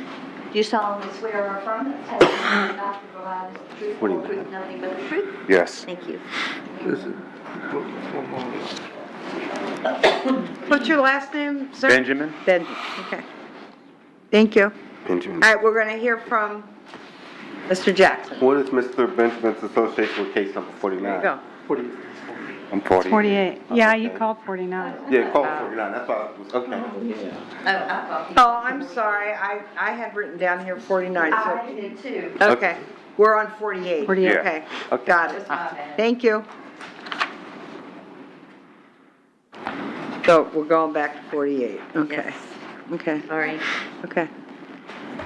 Well, Madam We're Chair, good. members of the All board, right. Now we got that cleared up. we're here for determination of compliance and non-compliance. Inspector Cliff Reckenzone. Mr. Reckenzone reports that the property is in non-compliance and he asked for next cutoff for the property to be brought into compliance. Okay. Now, tend to Mr. Reckenzone. Wow. Okay. So, the roof has been, you notified him on February 21st of this Yes. month. Okay. Yeah, and the property's been reposted. Okay. Is that, Mr. Benjamin? Yes. You agree that you need to fix that roof, right? Oh, the roof All is right. done.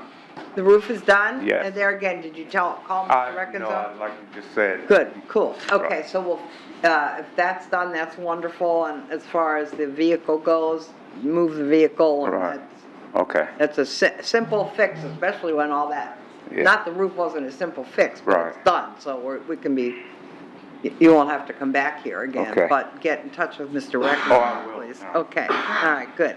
So, Chair will entertain a motion to find respondent non-compliance and order the respondent to commit to compliance by the next cutoff date and be returned to the board for consideration of a fine of up to $1,000 a day. Such a motion? That was Ms. Roby's second. Second, Ms. Himes? Okay. Motion carried. So, all in favor, say aye. Aye. Like sign opposed? Okay, motion carried. Case number 52. No. No, 49. 49. No. No. No, Hey, no, do we have not, a representative for case number 49? Charlie Way? no, No. Okay. no. So it's case 52. We just had the wrong number. Okay. Case 52. CB, this is why it's hard to go out of order. 11-19-266 Frank and Carol, the Frank and Carol estate, I guess. Okay. State your name, please. Hold on one second. My address, Your name, please. Carol Cole, C-O-N-E.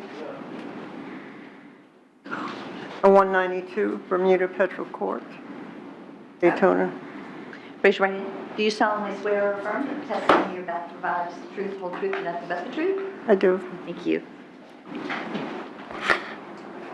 I don't know what the relationship is to the property. Okay, so you are Carol Cohn, Cohn. what does it, Cone, C-O-N-E. C-O-N-E, Right. right? All right, I think, Jim, we need to look at this. It says Frank P. is your my husband? And, okay. Yes. And it says the Frank P. and Carol E. estate, but it's really the Carol E. Cohn estate? Okay, got it. Well, that's, So we're just missing the last name there. it's Cole, C-O-L-E. No, I'm N-E. sorry. C-O-N-E. Combs, Like yes, I- did say that. I remember. Okay, sorry. Okay. So, That is correct. okay, Madam Chair, members of the board, this is before you for determination of compliance or non-compliance.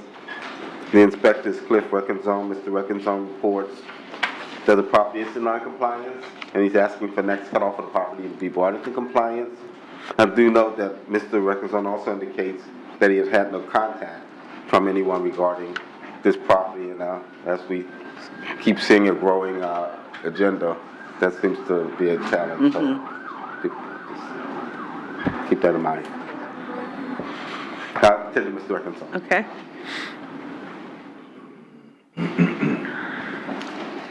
So obviously, there is the new siding was put up? Yes, we put up on both sides of the duplex. Both sides of the duplex were sided. The other side of the duplex came into compliance within 2 weeks by pulling the permit and having the permit finalized. She had no contact with me, so.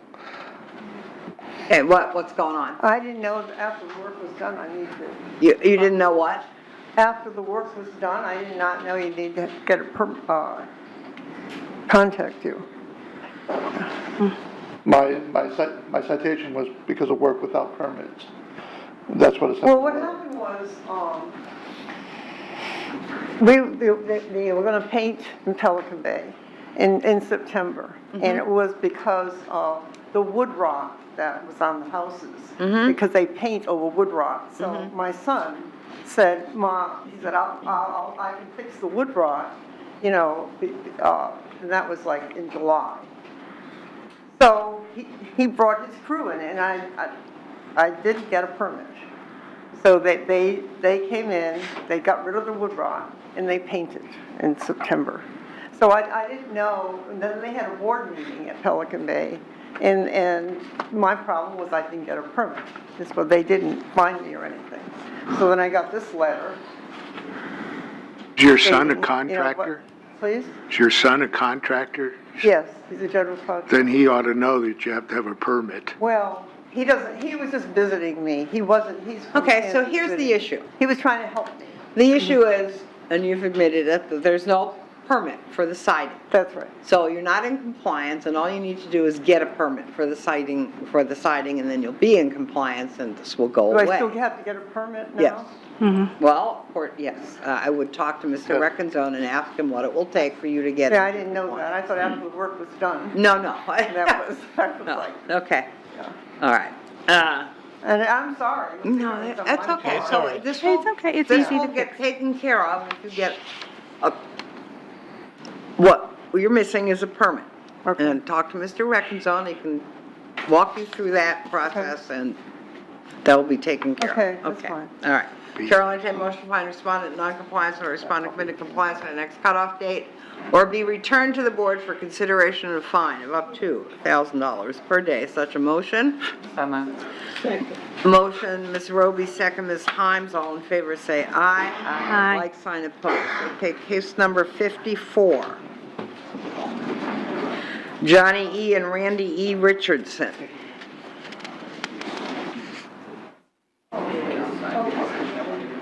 Here comes Mr. Richardson.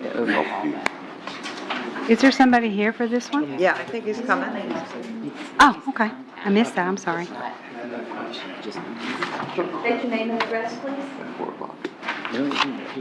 Johnny Richardson, 1436 Golfview Drive. Raise your right hand.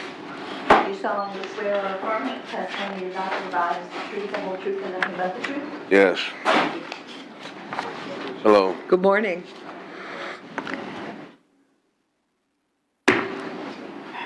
See the pictures. Go ahead. Please, Mr. Yes, Jackson. sorry. Madam Chair, members of the board, this is before you for determination of compliance or non-compliance. Inspectors Cliff Reckenzone, Mr. Reckenzone reports that the property continues to be in non-compliance and is requesting next cutoff for the property to be brought into compliance. Attendant, Mr. Reckenzone. Okay, so we can see the parking on the front lawn. We can see the high grass. I can't see that there are numbers or not numbers on there, but there aren't numbers on there, you're telling me. There's no members. What do you have to say, Mr. Well, the Richard? cars moved, the grass is cut. Cool. And I don't, I mean, as far as You numbers just go. have to put numbers on so the fire department can come find you. If your house is on fire, they know which house to go to or. But I mean, it's been big letters on the mailbox. I mean, big numbers. I know, but I think the rule is that the number has to be a certain number of inches on your house. Right. Okay. Mailboxes aren't always in front of the house. That property, it can be multiple houses, so they have to be on the actual buildings. How often are you in my neighborhood? You always out there a lot? Always out there. Okay, so you naturally know that everybody in my neighborhood park in the yards. And they all decide. Once again, I know that this is an issue, on certain streets because our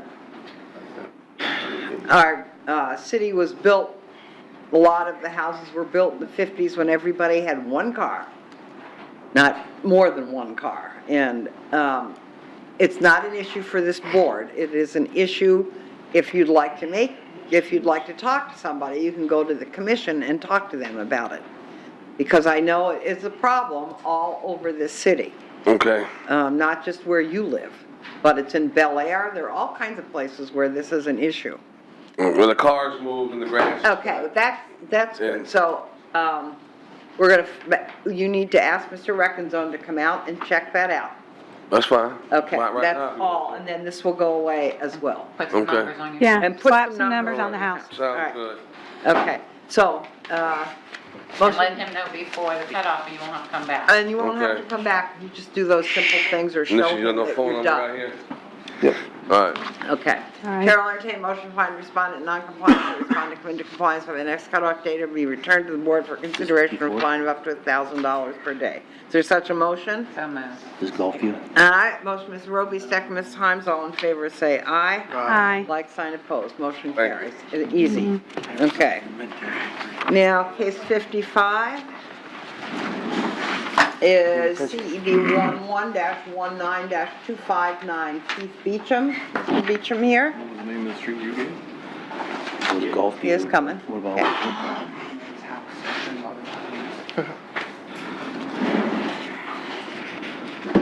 Don't worry about it. State your name Good morning. and address, please. Robert Graves, 222 Blanche. Mr. Beekman is in a nursing home. Okay, What was your last name? Graves.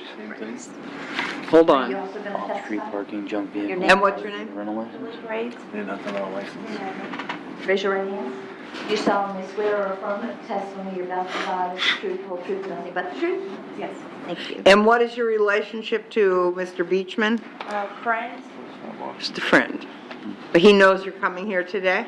Yes, he knows we're supposed to be taking care of the property. he gave, Okay. he gave the property up. These are, it's, He what? Right now, he's doing a bankruptcy and then going through a foreclosure. All right, Mr. Jackson, what would you like to tell us? Madam Chair, I may have missed it. What's their relationship or? Your They're friend. Friends, we've known him for over 20 years. And he evidently has given them permission to come here on his behalf. right. He's in a nursing. Okay, He's in a nursing He's been home. in a nursing home almost a year and a half. okay. And well, all right. And you're saying now the property is what? He's doing a bankruptcy and it's in foreclosure. Well, it appears to be the understanding of the inspector that it is indeed in foreclosure. This is before you from a position of for determination of compliance or non-compliance, and the inspector's Cliff Reckenzone. And that appears to be Mr. Reckenzone's understanding as well, that his property is in foreclosure. The stage of it, I'm not sure. but property as of today remains in non-compliance, and Mr. Reckons is asking for it to be brought into compliance by next cutoff. And I would tender Mr. Reckons. Mr. Reckons, this was first notified in January of 20, Yes. That picture's way old, is that five? yeah, I know, okay, just wait.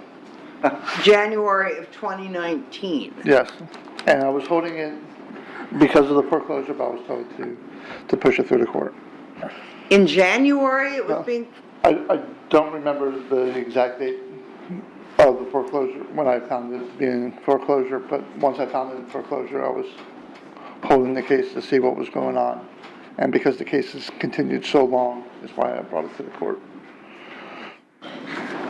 so in January, you went by and found that the property was in non-compliance. Correct. The car's been moved, the driveway's been cleaned up, and it looked like they power washed the side of the buildings. Uh-huh. They gave us a notice saying we had to remove the mold, Okay. and we did that, and we started painting. I don't know if you can see in the pictures. No, these are old pictures. Oh, the old pictures. No, last week. We did start painting. Where are, Mr. and Mrs. Graves, where are you living? We're living in that house.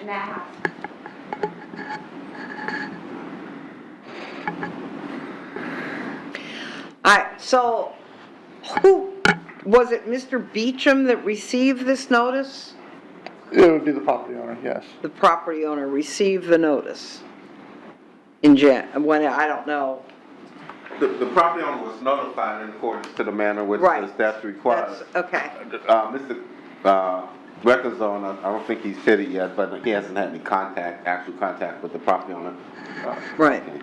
And I don't know if he's had contact Who with signed folks for it, out. Jim? No, we didn't. He had contact. I'd like to make a motion, the property is in non-compliance, next cutoff.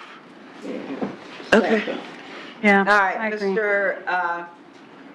Harrington has made a motion to find respondent non-compliant and the respondent come into compliance by the next cutoff date, 12/4/2019, to be returned to the board for consideration of a fine of up to $1,000 per day. Mrs. Himes seconded. All in favor say aye. Aye. Like sign opposed. Motion carries. All right, please, okay, Sorry. get with him, and he'll tell you what you need to do Okay. to get into compliance. Okay. Okay? Sounds All real right, fishy. thank you. All right, now we have one more person here. It looks like more than one.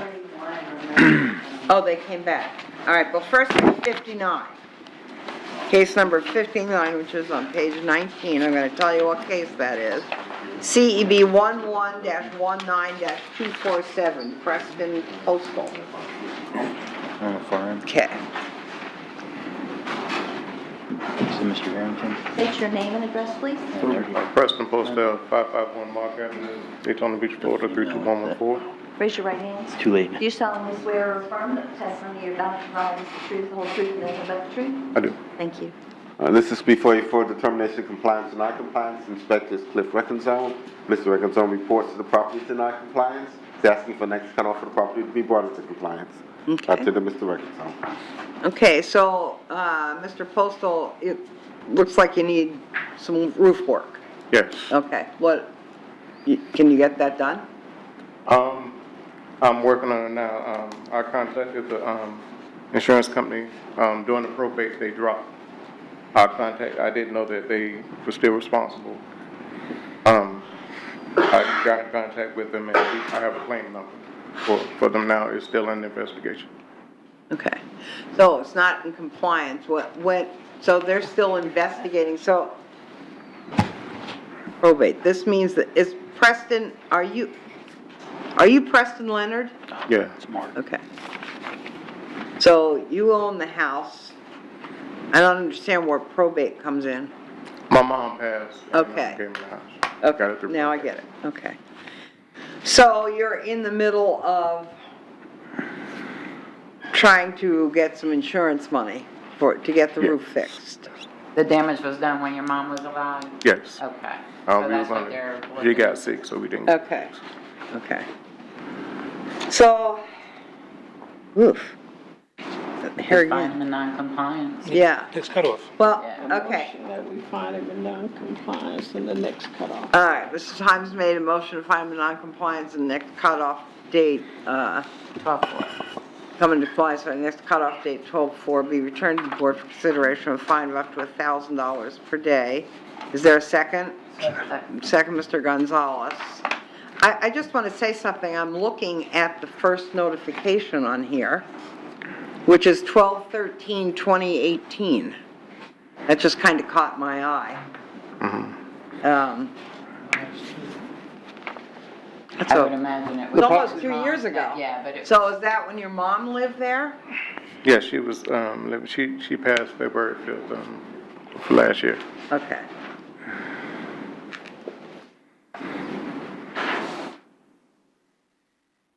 Okay.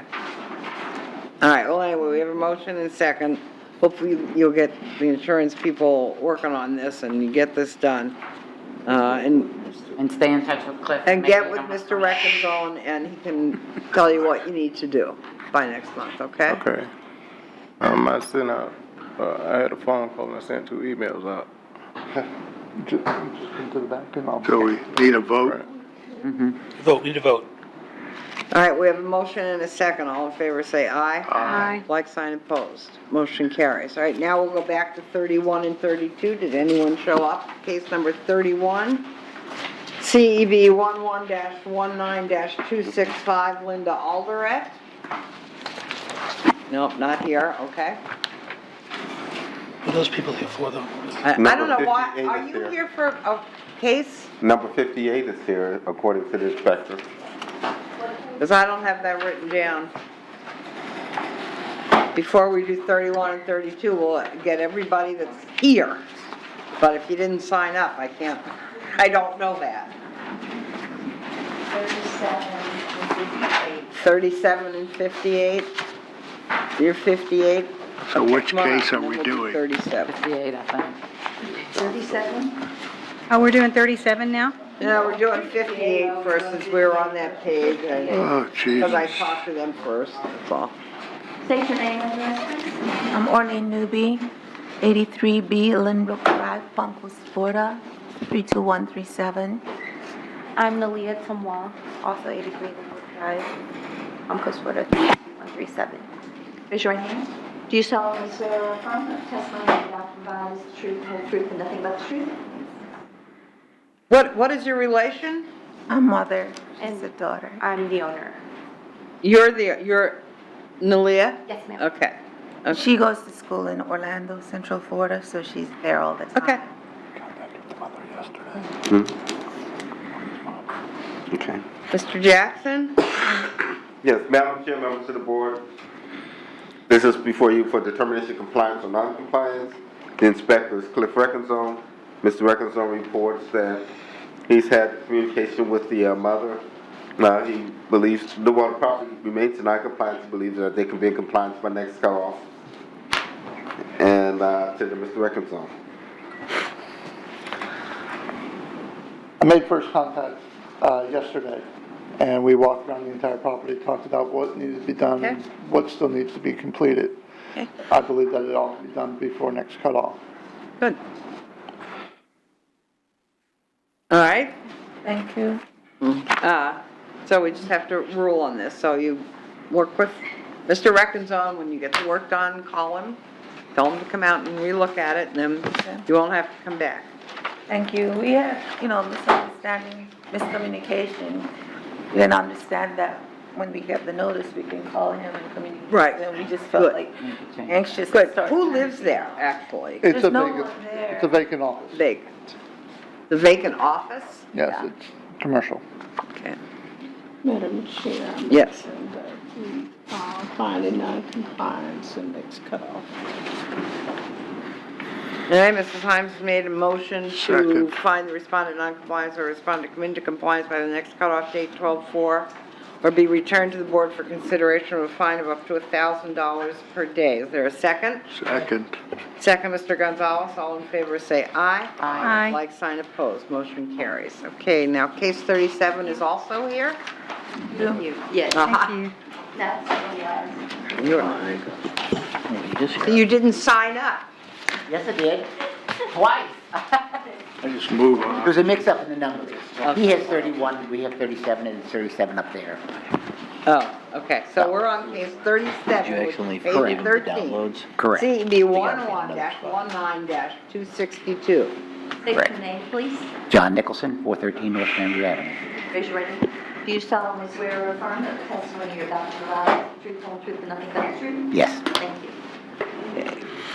Chair, members of the board, this is before you for the determination of compliance or non-compliance. The inspector is Steve Altman. Mr. Altman reports that the property is currently in non-compliance, and he's asking for the property to be brought into compliance by next cutoff. I tender Mr. Altman.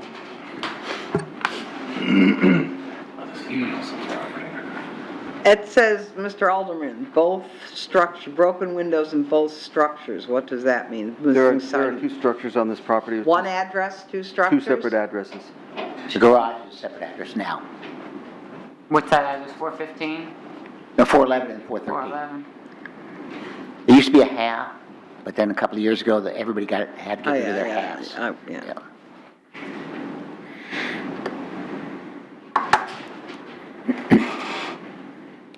Okay, paint, gutters, okay. Go ahead. This is a CRM complaint case that I responded to 5/7. I found broken windows, both structures, missing siding, both structures, paint on both structures, gutters, landscape maintenance, fence, flat roof, and outside storage. And the first contact was on the initial inspection 5/7 until today. The initial contact was when? 5/7/19. Okay. And you haven't heard from Mr. Nicholson since then? Not till he showed up here. Okay. What would you like to tell us, Mr. Nicholson? One, the gentleman that's doing the work says he's contacted him throughout the time. Secondly, I put $25,000 so far into buying the material. Third, the windows, 2 were cracked, 3 were broken from the storm. I just boarded them up. I was commuting from Miami for 7 years, so I just boarded them. Now they're all repaired. There's one kitchen window, 11 by 17, that has to be caulked, and all the windows are done. I paid for and have the material sitting in the yard. We're having a problem getting the guy doing the work. The people that did the complaint was adding a room to the back, and they're waiting 3 months for him to stucco it. So it's just getting around to it. If I have to, I'll have to have somebody else do the work. But there are three major things that need to be done. The facade on the flat roof, the siding, there's a 12 by 7 foot patch that had been blown off, and the stucco of the back unit. Everything else has been taken care of. All right, so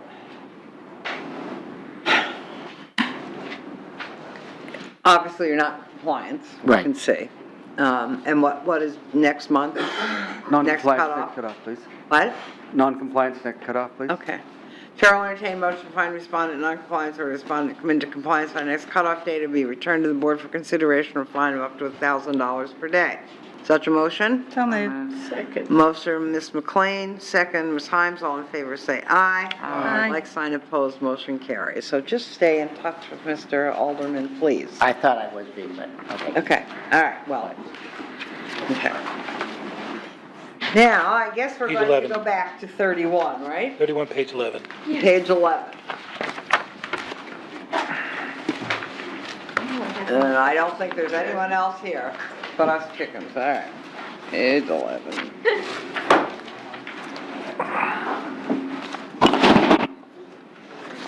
I'll call this, I think this is the third time I've called this case. Okay. Who's counting? All right, CEB 11-19-265, Linda Alderet, 113 Palm, failure to obtain a rental license. Non-compliance, compliance, next cutoff. I do have a reinspection scheduled for November 19th. Okay, The 19th, you say? okay, all right. Chair will entertain motion to find respondent non-compliance or respondent come into compliance by the next cutoff date, 12/4/2019, and be returned to the board for consideration of a fine of up to $1,000 a day. Is there such a motion? Motion, Ms. Roby, second? Second, Mr. Gonzalez, all in favor say aye. Aye. Like sign opposed. Case number 32, CEB 11-19-281, Nancy Beckman. And this is Mr. McCoy and Mr. Jackson.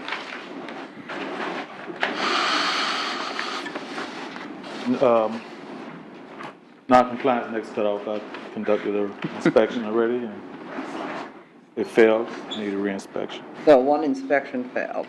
Yes, We don't have a date on the reinspection? not yet. Okay.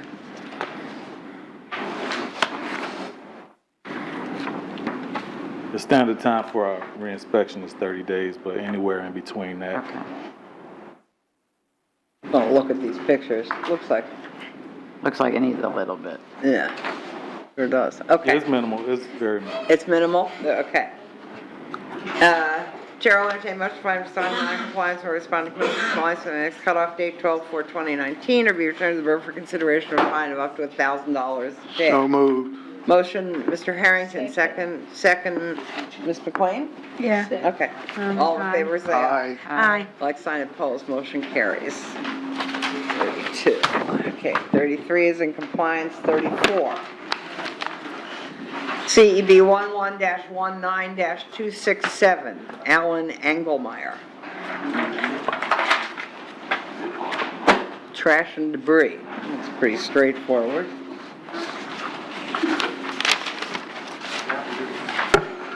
Okay. Ms. Kirk. Hi. Hello. It's non-compliance, looking for the next cutoff to come into compliance. He lives in the Baltimore area, and I've had contact with him. And You have? I have. Yeah. And he plans on coming into town to remedy the situation. You think it's because it's vacant and people just dumping from the neighborhood? Yep, there's every time you drive by, there's something new, so. Well, I can't drive by that often because you live in Baltimore, so. Oh, no, I mean, when I drive. When she drives You by. drive But, by, right. he expressed interest in perhaps applying for a permit for a fence on the vacant lot. I know. Okay. He Okay, plans on being here next month. good. Chair will entertain motion by respondent non-compliance or respondent come into compliance by the next cutoff date, 12/4/2019, or be returned to the board for consideration of a fine of up to $1,000. So moved. Motion, Miss. Motion, Mr. Harrington, second, Ms. Himes, all in favor, say aye. Aye. Like sign opposed, motion carries. Ann Davis was staying on page 13. Case 40. Case, we did 37, right? Okay. Case 40, CEB 11-19-280, Annie J. Davis Estate. Abandoned building, vacant, okay? Yeah, this one is one of those that I mentioned to you before, Ms. Kundig, where we would ask that we continue this to the next meeting for determination of compliance, non-compliance, due to us not having the return of service. This is when we. Oh, I remember, okay, so no return 40 of through service. 44. No proof of service. So we will, It's not a- So what do you do in that case? Well, we'll just make sure we. Continue the case. Either, well, we'll serve it again. Right, okay. Before the All deadline. right, I'm just asking. just continue it. Chair will entertain motion to continue the case until 12, Next meeting date, I'm sorry. the next meeting date. Yeah. What's that? 12. 12. Open meeting. Meeting date is 12/12, okay. 12. No, it's 12. Oh, All right, such a motion? So moved. Okay, motion, Mr. Harrington, second, Ms. Rubio, all in favor, say aye. Aye. Like sign opposed. Madam Chair, that will be the same for 41, 42, 43, and 44. Okay, so the entire next page, I'm gonna read, sorry. I'm going to read all of these case numbers, and then we'll just make one motion for the rest of them. All right. Case number 41, CEB 11-19-275, Karen Clark at 868 Kingston Avenue. Case number 42, CEB 11-19-276, Donald Chester at Mason Avenue.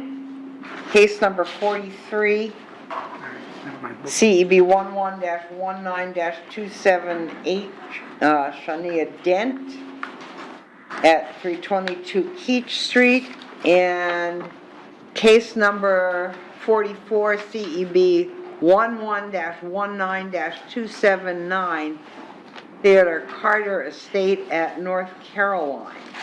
Wow, okay. All of these cases, motion is to continue the case until next month, 12/12. So moved. 2019. Motion, Mr. Harrington. Or second? Second. Second, Ms. McLean, Ms. Roby, all in favor, say aye. Aye. Like, sign, opposed, motion carries. Okay, Can I well, make a suggestion? go ahead.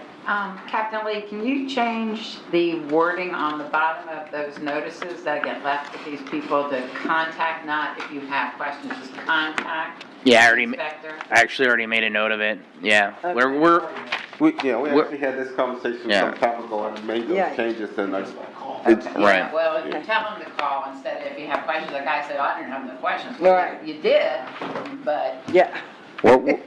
We're looking at revising that letter anyways a little bit, and we may change the wording when we evaluate what it says. I And, think you say you must call this number. yeah, That shows intent on the city at least Right. being there for the put the people. red, the blue, and the black in the right place and maybe Yeah. they'll read it. Yeah, Right. right. Should we enclose a coupon? yeah, Yeah, and a stamp. right, yeah. Give him a cell phone.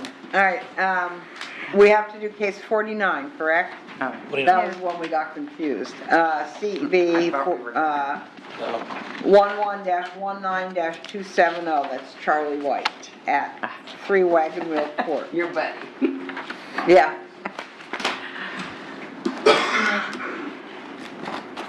Well, Property is still in non-compliance. It was work without permit to replace partial roof and hasn't pulled the permit yet. okay.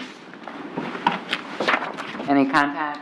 I've talked to him a couple times. I've suggested that he comes down to permits and licensing and work through the process, and he hasn't. Okay. All right, so next cutoff, right? Yes. Yeah, let me see where I am here, I'm losing my place. All right.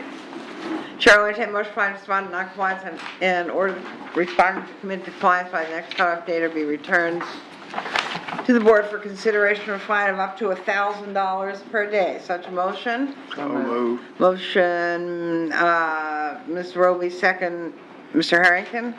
Aye. All in favor, say aye. Aye. Aye. Like, sign, opposed. Motion carries. All right. Looks like Evelyn Herman on page 17. Okay, how about 51? Did we do that? No. No. Case number 51, CEB 11-19-250, Evelyn Hunnins at 614 Orange Avenue. I've had no contact with the property owner at this time. They started cleaning it up a little bit, but it's still in non-compliance. Okay. There's still a lot of work that needs to be done. Okay. All right. Chair will entertain motion to find respondent in non-compliance or respondent come into compliance by the next cutoff date or be returned to the board for consideration of a fine of up to $1,000 per day. Such a motion? So moved. Motion, Mr. Gonzalez, second, Ms. Himes, all in favor, say aye. Aye. Like, sign, opposed, motion carries. All right, that was 51. 57. What number? 57. Yeah, 57. 57, Kishore and Kavita Bupapi Mr. Hines. at 848 School Street, CEB 11-19-272. I talked to the new property management company out of Orlando. They're working on getting the work done on the property, and they're also working on getting the rental license, which was already a lien on the property for. What is the luminaries? Luminary? The light fixtures were actually sparking. Outside? inside. Inside? Whoa. Until they weren't able to use the light fixtures inside the There kitchen. are famous books like the Muslims have, the luminary books. Very valuable if you have any. All right, let me ask you a question. Is anyone living there? Not at the moment. There is, No, I'm so sorry? there's no danger of the building could, is the electric on? I don't believe so. Okay, all right. Okay, Chair will entertain motion to find respondent non-compliance or respondent to commit to compliance by the next cutoff date and be returned to the board for consideration of a fine of up to $1,000 per day. Next cutoff date is 12/4/2019. Such a motion? Uh, So moved. Motion, Ms. Roby, is there a second? second. Second, Ms. Hyman, all in favor say aye. Aye. Like sign opposed. Page 19. Number 60. Page Seven Nunez. 18, oh, we have 16, 61. Okay. Case number 60, CEB 11-19-2. That's what there's those books. 60, Ryan Nunez, Very Nunes, I don't know. beautiful things.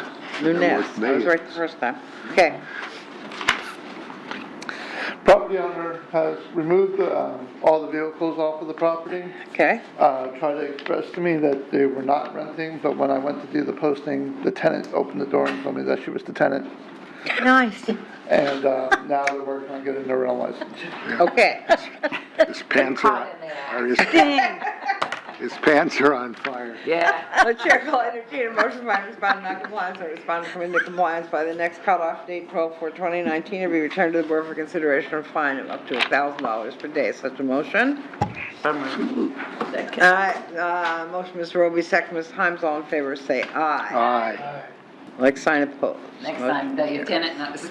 I know, really. Right. Case number 61, CEB 11-19-254, Stephanie Robinson at 590 Shady Place. Property owner was here earlier this morning, had a problem issuing at school and had to leave. She says she's gonna make contact with me later today to make sure that she gets everything into compliance.